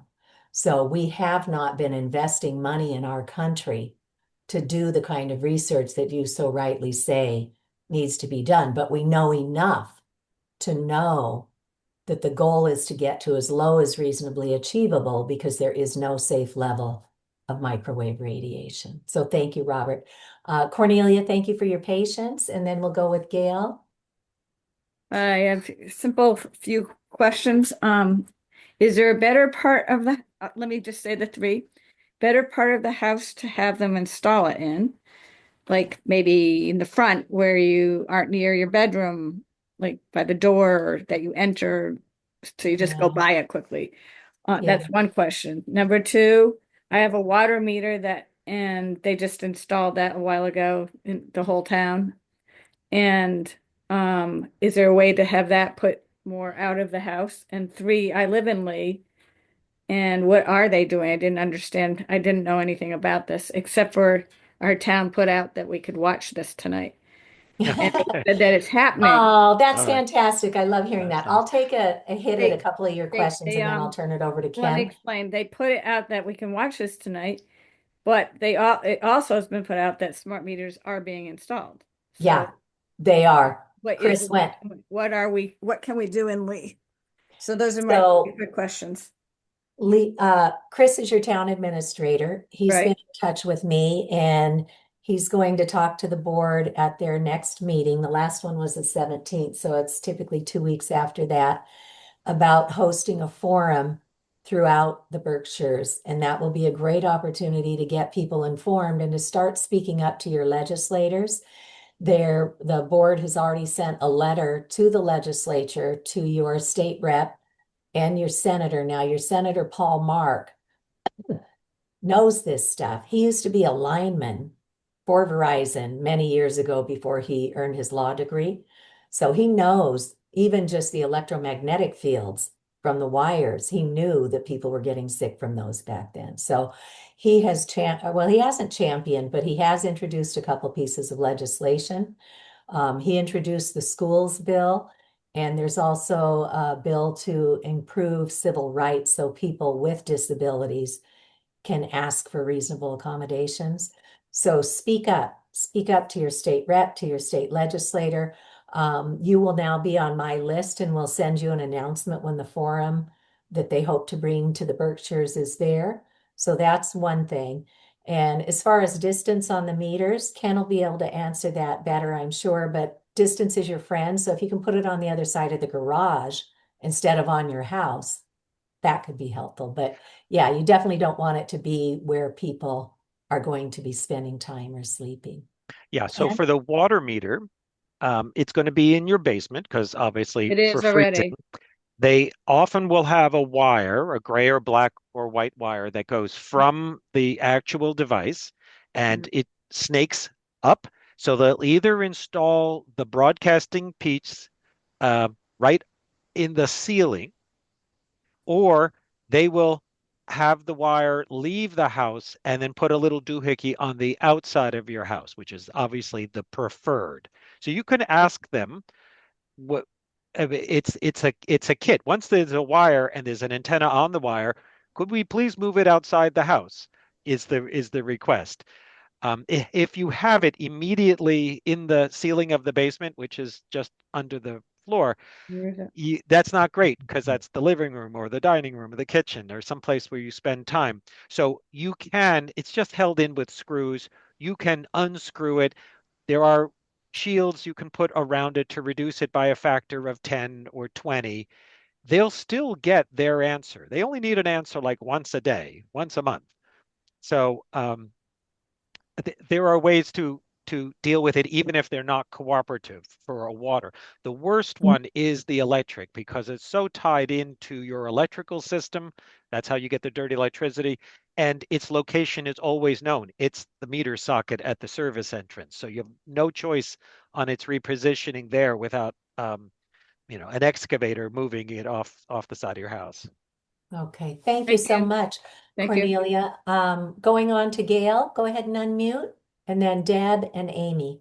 And Ken, are you okay to stay? I know we're Yes, past I the can stay. I have no problem. Okay, me too. Gail, go ahead and unmute. She may have stepped away. Deb, go ahead. Oh, Hello, no, here I'm she is. here. I was trying to unmute. Okay. Okay, so I just had, you mentioned the laws. There's laws again, you can giving the rights to hold corporations or portion or parties responsible for health issues with these EMFs. And I was wondering, I find the law part really interesting, and I was wondering if you could direct me to, I mean, there's so many laws out there, direct me to where I might be able to find that, or if you could provide, a section of the regulations and so I can use that, because uh, besides just these EMFs, we have GE foisting a PCB dump in our town, and we're trying to figure out the monitoring sites. Robert Westbyers is involved with these on the Board of Health and on the PCB Advisory Committee with myself.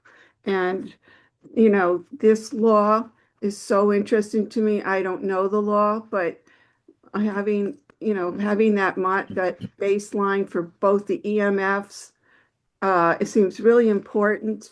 If I tried to stop the National Grid or whoever Eversource has hired. I told them to get out of our town. I was very rude, I have to admit. But I didn't know what to do because I felt desperate because they were here. And we've been, I do appreciate Cindy and her friend for really bringing this to our attention. I had no idea what was going on. I Yeah. can tell you, I talked to a child today. She's 5. She's telling me she has a headache. She's 5, and she just got out of school. So Oh, don't yeah, know. it could be the wireless in the school. Having a meter in hand is really a wonderful tool Yeah. so that you can see if there are exposures that could be impacting somebody. So what Gail, I'm trying to say, what I would sorry for suggest, interrupting. If I could get that information from you, I would be extremely appreciative. yeah, look in the chat. I know others are dropping information in about getting meters. And then if you would go to Massachusetts for Safe Technology, I would suggest you start on our state level page. And on that page, you will find the Pittsfield case. And I think you will really appreciate looking into the legal documents that have been filed for that. And if you want to email me, I can give you some other resources. Okay, do you have any, you're going to give us the email? Yeah, it's in my slides. You'll have it. Actually, I'll be emailing you tomorrow, so you'll have my email. Okay, thank you. Thank you for Very that. welcome. Thanks. Deb, go ahead and unmute. And Deb, I want to give you a shout out saying thank you to you and Sydney and others who are popping resources in as people are asking questions. That's a great help. Sure. We're all trying to do it teamwork. So I have several questions, but I'll try and limit it to one. And I have a comment. I popped in the chat 2 out of, I think, many Facebook groups. One is Citizens Against Eversource, and one is Citizens Against National Grid. I think I'm in the Eversource one, but I can't vouch for them. I just know the groups exist and they look like they're pretty active. And also, yes, there are people in the chat that are posting a lot of great information. And my question relates to that. Someone commented in the chat, and maybe they're still here, I don't know who it was, that they asked their homeowners insurance company if the meter causes a fire, if they would be covered. And the company took forever, but basically it sounds like they skirted the question, but sort of said, you may want to get a different electric company. And maybe that person, It's a it, but you don't part of get my question, choices on your electric company, Deb. what is that? You don't usually get choices on your electric company. Well, It's I a know. monopoly. No. It's So, without going to the yeah. higher levels of this discussion, my question is, like, I just saw in the news there was a big house fire, like a three-family house fire today or last night, and it brought to mind, is it public record if you called that town's fire department to say, could you tell me the cause of that fire? Same with the electric cars, which I think are a lot of the ones blowing up on the highways. But anyway, there's kind of my question. Um, all I got to say is that smart meters in various jurisdictions, not so much in Massachusetts that I'm aware of, but certainly California has an outsized share of things.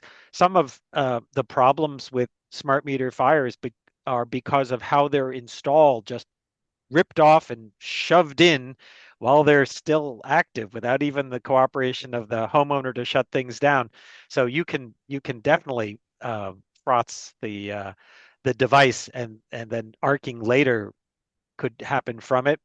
I mean, we haven't even gotten to the point of someone being malicious and using the radio frequency to turn things off and on and off and on enough times that would cause a fire in and of itself. So I don't know. They're weak. They're not as strongly engineered as the other ones that we traditionally have. But Mhm. an electric car, an electric scooter, I think is much more likely to cause a fire than a smart meter. Okay. But the other question, maybe you don't know the answer, are public servants like the fire department, is it public record they need to provide causes of fires or any, not just fires, but the police, they need to tell us what's causing stuff? Uh, Journalists report on such things occasionally. One must imagine that it can be, winkled out of somebody. Okay. Yeah, I don't know either, Deb. Sorry, but thank you for the questions. Amy, go ahead and unmute, and then Donald. Hello, thank you for such a great meeting here. I've three quick questions. Um, I live in Litchfield County. May I attend the Berkshire County meeting? Absolutely. It'll be open to the public. Yeah. Okay. And then part of that question is at the end of the meeting, can you put up your contact info once again or Yeah, we will send out my slides tomorrow, and you will have our contact information in the slides and in the email. Great, thanks. So my main question is my old analog meter was replaced by a new meter when I was out of town about 8 years ago. And I've been trying to get to the bottom of this with Eversource. I did find out recently that it's not yet a smart meter, it's a digital meter. Mhm. Can you tell me the difference between the digital meter and the smart meter? It's close. Both of them will be broadcasting. You can tell um, by looking at the face of the meter if it has the letters FCC ID, and then afterwards is a string of numbers and letters. That identifies what that meter is capable of doing. And if the one that Eversource uses in Connecticut typically has a number like SK9C13A or something like that. That's one of the ones that they typically use. I've had one client who's felt her life was very much destroyed by that kind of meter. But her neighbors have it and their lives aren't destroyed. So that it can vary. If you get the contact info, if you want to snap a picture and send it to me, I'll tell you what kind of meter it is. Thank you very much. I'll probably do that. I've definitely confirmed electrosensitive person. But anyway, that's why I love learning about this. Thank you all very much. You're welcome, Amy. Thank you so much. Donald, go ahead and unmute. Hello, Cece. I just one quick question. You had mentioned in the beginning a lady who had put out 52 presentations for free. I wish I was more specific here. about all EMFs and maybe you can recall this Um, lady's Do put you out. mean Davina Vanderwalt? She has a series on electrical sensitivity. She's been doing a lot with Ole Johansson, and she has about 50 or 60. Maybe that's the person you're thinking of.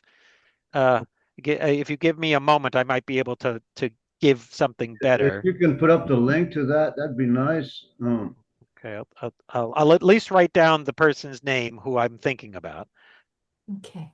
All right. While you do that, thank you so much for your question, Donald. And Julie, do you want to go ahead and unmute? Yeah, it's actually David. Oh, Yeah, Julie's hiding. Dave, hi, David. hi, David. Hi, Donald. When we went and presented to our board because they were going to stop our opt-out, I found some data. The question was raised earlier on this program if smart meters had been compared with a cell phone. Well, the data we got from the Huntsville utilities was that the smart meter frequency was 1,000 times less than a cell phone. But further investigation showed that Dr. Daniels Hirsch, professor of nuclear policy at the University of California, Santa Cruz, when he analyzed the data, he found that the cumulative whole body exposure from a smart meter at 3 feet is 100 to 150 times greater than a cell phone.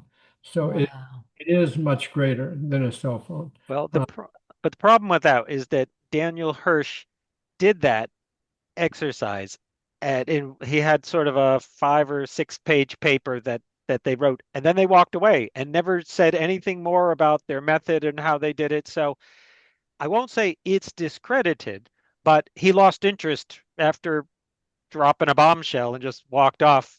So I don't know what to say. There are a lot of people who are very interested. Please show us your math. We'd be happy to learn something or have an engagement. So you know, it by some measurements, but that's the headline grabber, the 160 times stronger, Mm, from Daniel Hirsch. yeah. Well, Dr. Calderwood, thank you so much for sharing that with us. You're welcome. Thanks. Okay. Are there any other questions before we say good night? Okay. If anybody would like to save the chat, open up the chat and there's a dot, dot, dot, usually up at the top right. If you click on that ellipse, it will give you the option to save the chat and it will save it on your computer in a Zoom folder. So take a moment to do that if you'd like. Deb, your hand is doubly raised.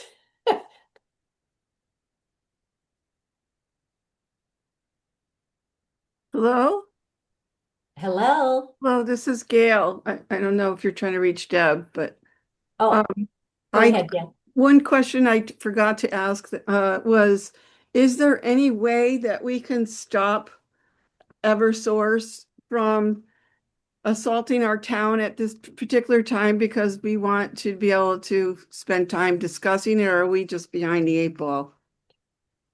What town? Are you out in Lee? Yeah, Um, that's a tough question because they've already begun the installation. So I would definitely do everything in my power to get the opt-out and start working with your friends, your neighbors, and your legislators because they have a piece of legislation in front of them that they could pass this session to protect us. because it almost seems like like I talked to the woman today and she said the reason they came out to I said why are you picking this area, why can't you go to another area, and basically she said in the east part of Massachusetts, which has a lot more people, um are fighting these smart meters. And I said, well, can't you just go to another town and just leave our town alone? And she was like, no, we got people from National Grid, and then we're going to go to Connecticut, and then we're going to New Hampshire. And I just wanted to kick them out of the town, but it Yeah. doesn't seem like they're Well, you know what? Keep working with your town. Work with Chris and your select board. Maybe you guys can be the first to do something like Yeah, that. but we don't know how to legally do something like that. Um, so there's an organization called Stop 5G Community Consulting, and they have some attorneys who have been working on the wireless radiation issue for quite some time now. Um, and the smart meters are tough. You know, it's got to be addressed on a town by town basis. We had a moratorium out in, oh, is it Greenfield or Charlemont that Jonathan Mirren got? But at the end of the day, I don't think the Attorney General's office would allow them to proceed with it. So, this goes haywire in so many different directions. But maybe if enough people start speaking up and showing up, then they will be more inclined to pay better attention to this issue. But yeah, sorry, I don't have a silver bullet. There isn't one right now. Yeah. So there's no way to really stop them. Is Not that I can point to right now, but getting people involved and speaking up is something that may help. I know there are people who are getting letters to the editor written in the Greenfield Recorder and the Berkshire Eagle and another one of the Berkshire outlets there. So use your voice where you can and keep the pressure on. okay. And if But nothing else, you don't will but have, don't believe that Eversource did not know that people feel that their meters are dangerous. They've known for at least 10 years. This is no surprise to anybody. This is a calculated business decision. yeah, you are the cost of doing business. All in the name of progress is what we have literally been told to our faces. So these guys don't play nicely in the sandbox. Sometimes they incentivize these people who are very lowly trained to do these installations. They'll incentivize them. If they get 100% of the neighborhood, they get a bonus. So I know somebody reported to me in New York that they had, a sign and a lockdown and it was behind their fence, and somebody still came in and put that meter on because they wanted their bonus. So we can't expect that anybody's going to do the right thing because it's the right thing to do. That was one of my biggest heartaches in this Well, work. I do We do have want to to show up. right. I do want to say I talked to one of the workers today, and he said if nobody answers the door, they put the meter on anyway. Yeah, And I was like, wow, that's pretty much amazing. You yeah. know, some, So you know, yeah, and other things you can do is, as Ken suggested, take readings inside your living space before they go in if you can, and then take readings and record it, both ways, before and after, and at least you've got some data that might be something you can use in a legal okay. I arena didn't sometime. really catch what meter I was supposed to get, but you're going to send that to us anyway, right? Yeah, copy the chat. Deb, go ahead. Thank you. You're welcome, Sorry, Deb. I didn't unmute before. Sorry about that. You're So, fired. talk me my pay. So it's good to see you guys, and thank you so much for doing this meeting. So, Ken, you mentioned, basically tenants are shit out of luck. But Mm. is there any kind of a group forming for tenants?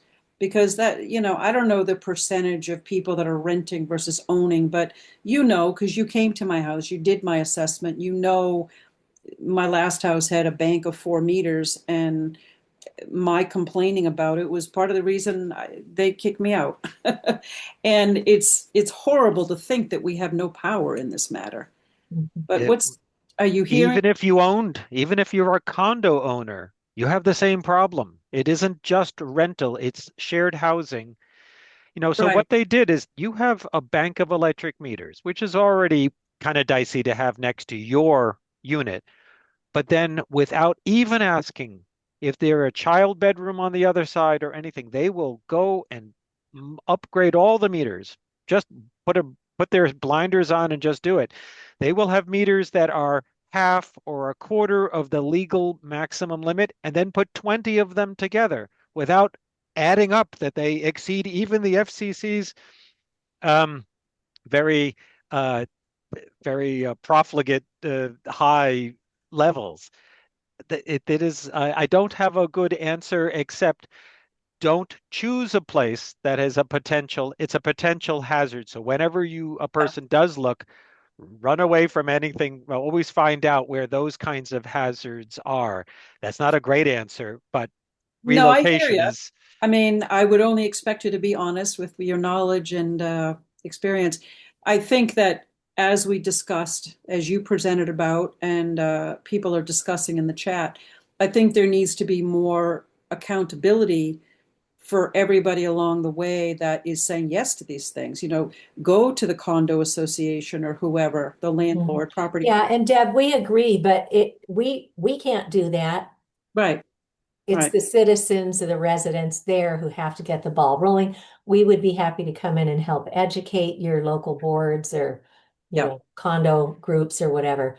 And as I asked you, Cece, about showing up at some of the real estate investment circles, and Ken, you too, because those folks in that realm need to hear all of this information because they're Exactly. Yeah. So we start where we are, right? We start Right. where we are and we keep educating and we have to keep showing up because we can't just go say it once and think anybody's going to raise a finger.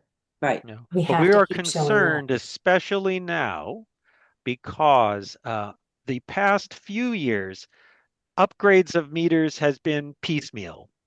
But now they've made a commitment to get rid of every one of the analog meters that's around within 1 year or maybe 2 years. I think that's going to cause a wave of, I mean, there's a certain 3 or 4% of the population that are particularly apt to become electrically sensitized. And that's a lot of people in Yeah. Massachusetts. That's tens of thousands of people. So I'm afraid that's how we're going to hear this falling apart. And so we got to get Yeah, the and word out that so people pay attention.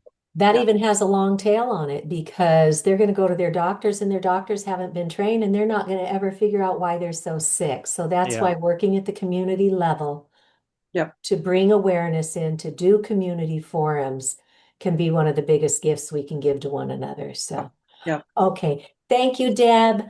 May I ask a question? I'm sorry, I couldn't figure out how to find the chat the hand raise on my phone. Yeah, go ahead, Kara. And then we're gonna Cindy and John haven't spoken yet either, so we'll move right on to them after. Oh, But I'm go sorry. ahead, I Kara. just I was just wanted you to clarify how you go about opting out. I don't know anything. I'm obviously Yeah, very new to when you get this. my And you slides tomorrow, when you get our slides Oh, it's tomorrow, gonna you be in will there. have a link in there that shows you Okay. how to request the Okay. opt-out. Sorry about that. Okay. I missed that part. No worries, no I was worries. Glad you could driving join us. people here and The there. Thank you. policy, Kara, the Yeah. policy will be dependent on who your provider is. So if it's Eversource or National Grid, It's it's a Eversource. pretty Yeah. straightforward thing. You fill out a Okay. form, they take your money, you eventually get the um, the meter. But on the smaller ones, whether there's even an opt-out place, you might But be you're the not first one saying that asking. they're not saying when they come and say they were do my neighborhood, they would pop the smart meter on and then I would have to wait for them to remove it to They put. read Is that what what they you're send saying? you very carefully because I think they will say what they're going to do.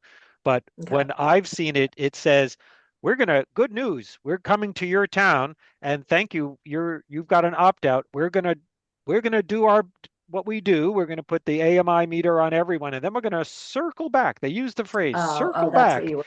and put it Okay. on. But I know somebody who had 2 months of waiting for the circle back to occur and they eventually complained weekly and had their lawyer involved, and then they escalated to the president of National Grid, and then the next day they had an opt-out put on, but it was the same opt-out they had a couple of months earlier. They should never have even begun this journey. I don't think they even have them in their hand.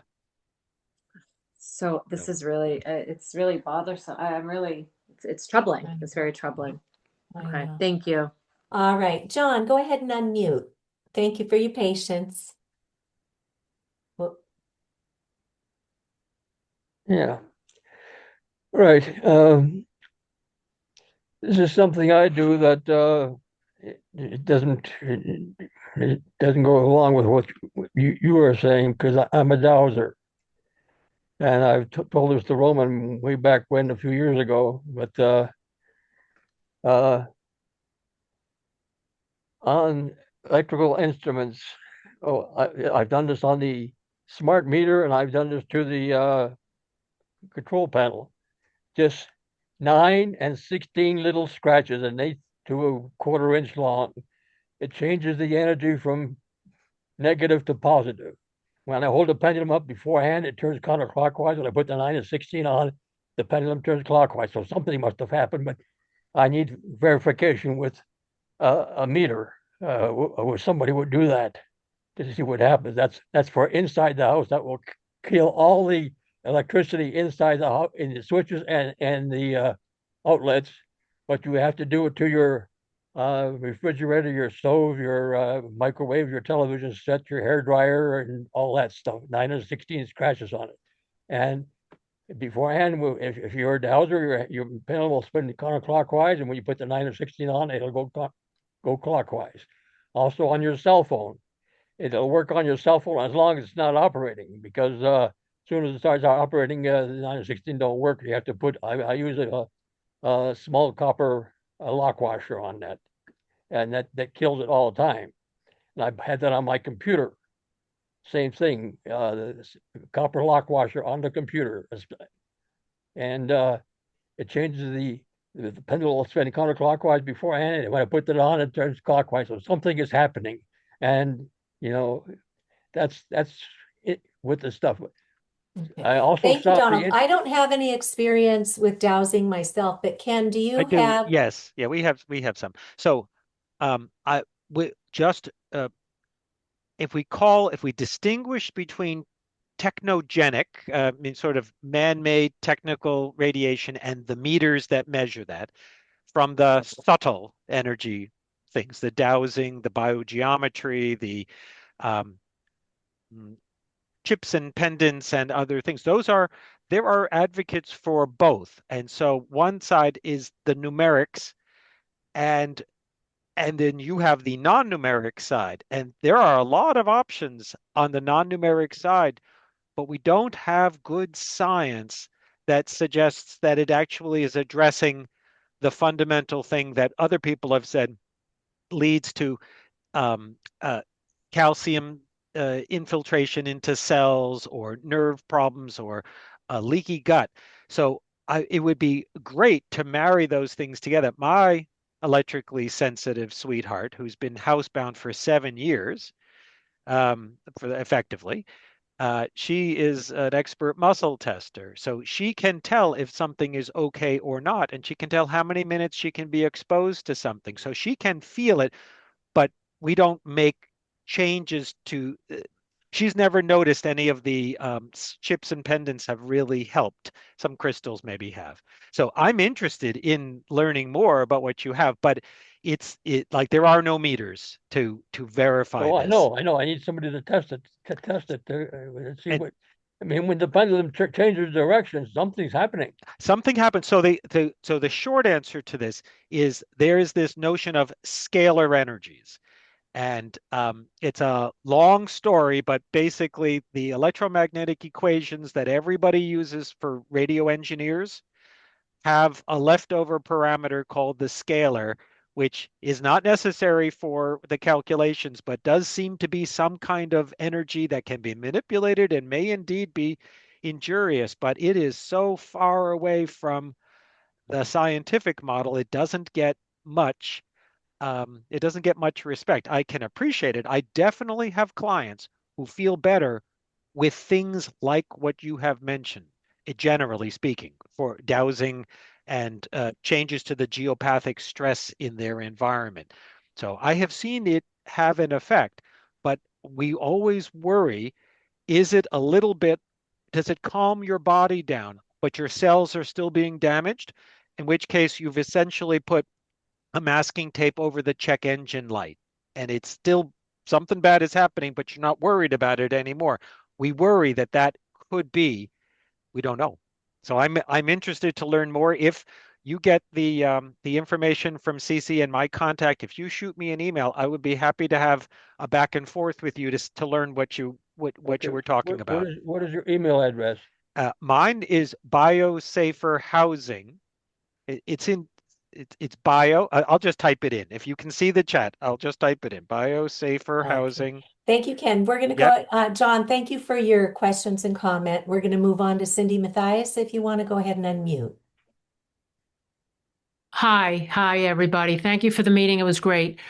Um, I just have a question because I'm panicking. I put a lock on the gate. I happen to have gates to my house, so I'm lucky. I locked my meter and I do not want them to change it. I'm keeping this analog meter. I don't know what I have to do. I heard there's a letter that you could write.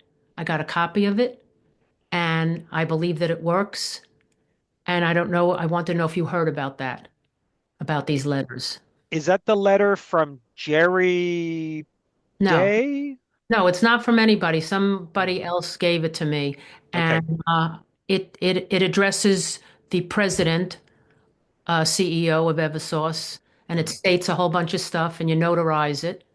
And I just want to know if you heard of anybody that it works. There's a person on the chat named June Knight. She mentioned that she did it. If June Knight can contact me, if she hears this message, I'd appreciate it.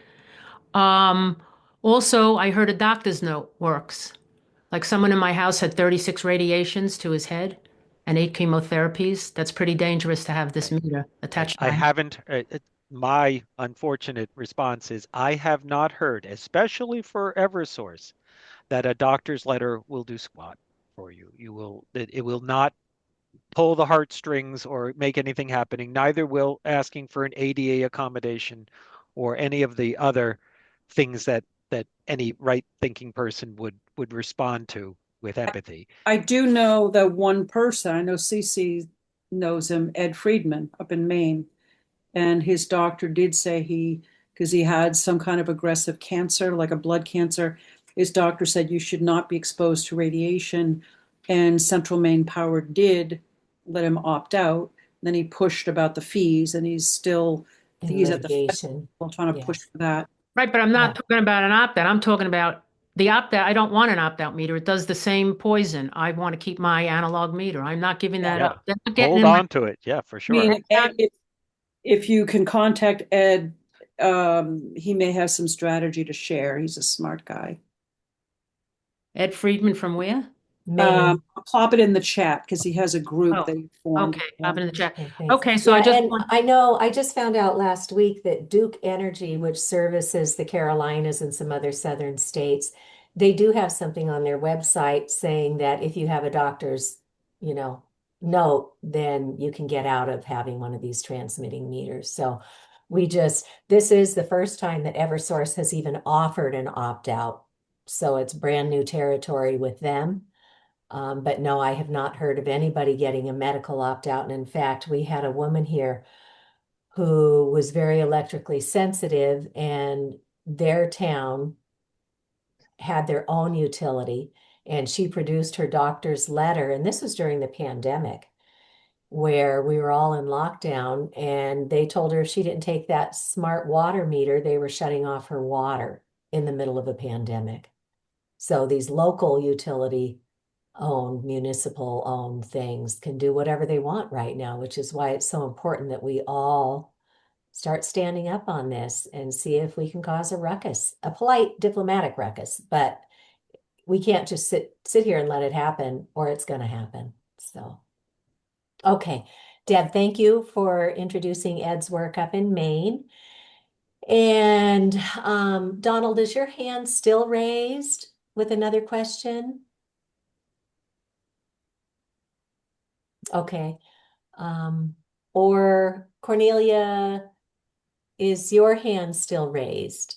Yes, my husband is here, Kevin. So Hi, Kevin. Hi, went down and looked at the water meter, and I don't see how it can be broadcasting because it has no electrical source.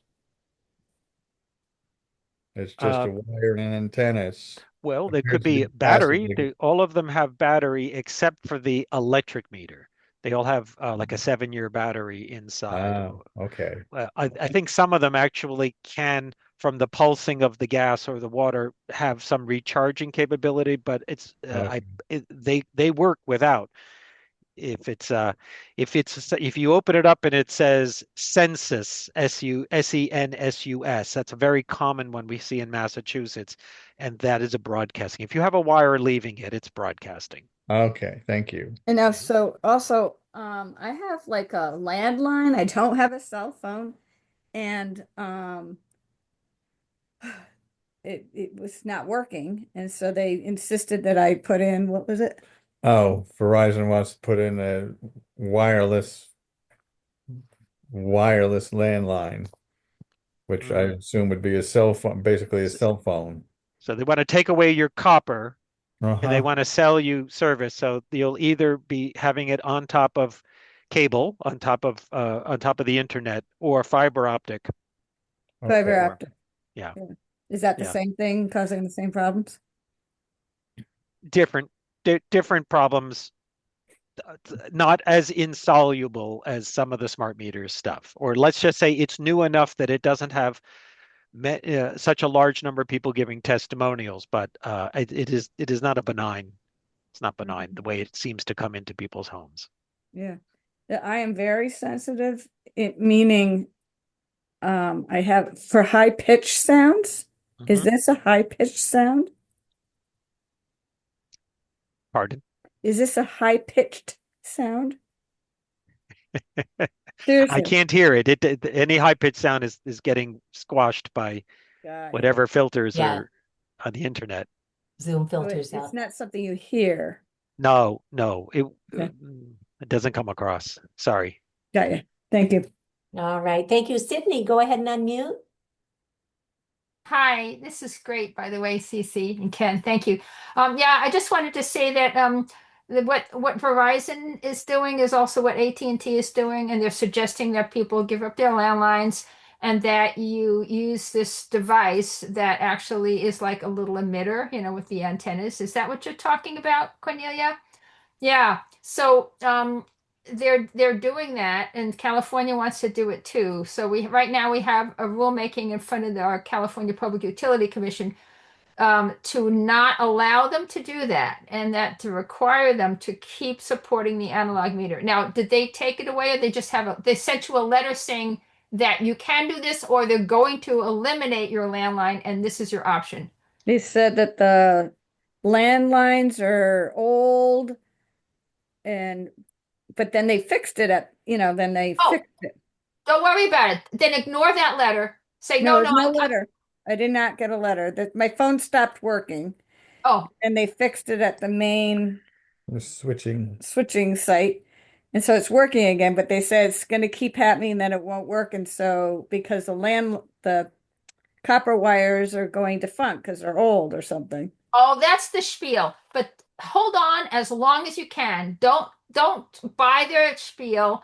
Just keep saying, no, I need to have my copper line because otherwise I react badly to wireless. I get sick from wireless. No, need to keep it as long as I can. No, I will not get that transmitting meter in my house. Do not get that transmitting meter. If you can get cable, voice over internet protocol, it's better. And then you have to get a non-transmitting router that'll do that. Can I get your email or something? Because I can't click this all in. Sydney, I'll put it in the chat. But absolutely talk to me. I'm right now. I'm on this. I'm a party to the proceeding with this whole issue. So I'm very passionate about it. Right now, I'm doing this. So keep it up for a while because I can't get it quick. Oh, absolutely. And just ask them to. Oh, please, just repair it, please, and they'll come and but they'll give you the BS. But tell them to keep repairing it, please. I didn't get it. Sorry. Okay, I'm putting it. They did fix Thank you, Sydney. Erin, go ahead and unmute. Oh, you are unmuted. Hi. Hi, everybody. Hi, Sydney. I may want to give you a call too.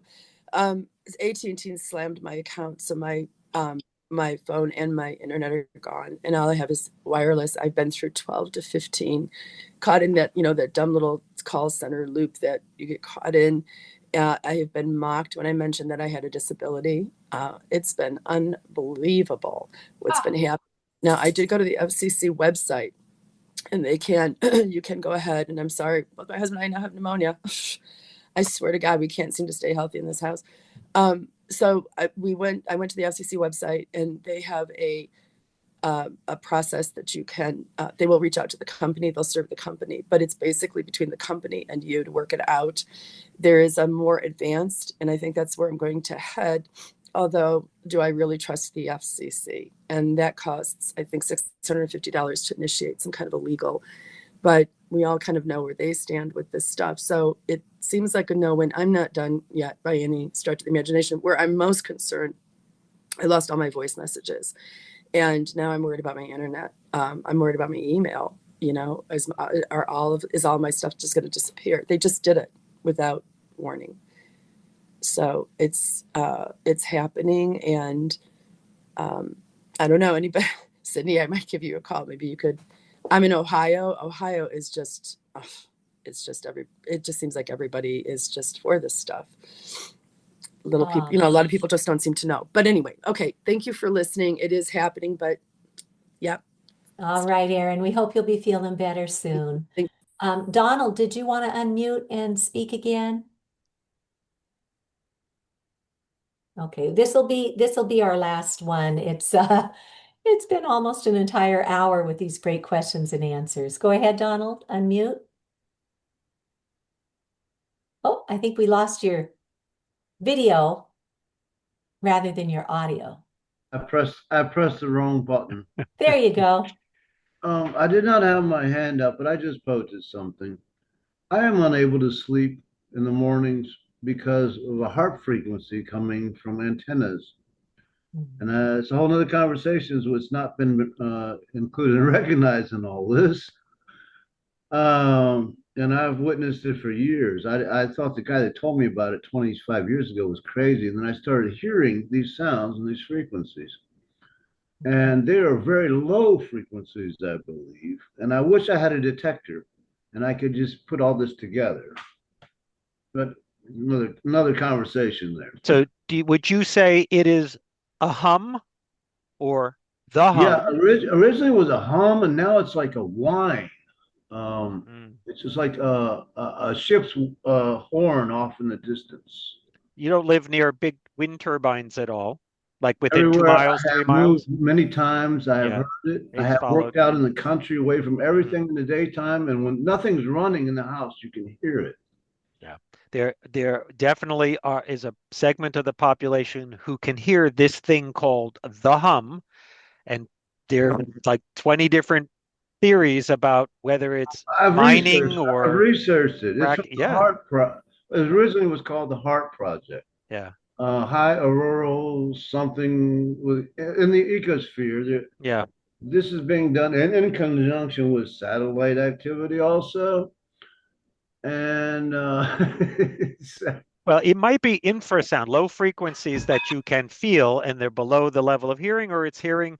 It's an open question. Certainly, it's not a smart meter thing at the moment. Nobody's complained about that aspect of it. But the electromagnetic fields we have, they're A, invisible, B, on the rise, B, C, you never know what the military and the industrial complex is doing. It's very complicated, and I don't even have meters that can measure some of the things that are involved with that. So sorry. You have to pay thousands of dollars to get a meter. That's right. Yes. Yeah, I'm a part-timer doing this. All right, everybody. Well, you have been terrific. Again, if you want to copy the chat, you can copy it, or you can click on the ... up at the top, the ellipse, and it should give you an option to save it to your desktop. But we want to say thank you for joining us and for staying with us. You guys are troopers. And let's see what we can do to move the needle towards safe technology. I'll send out the recording tomorrow.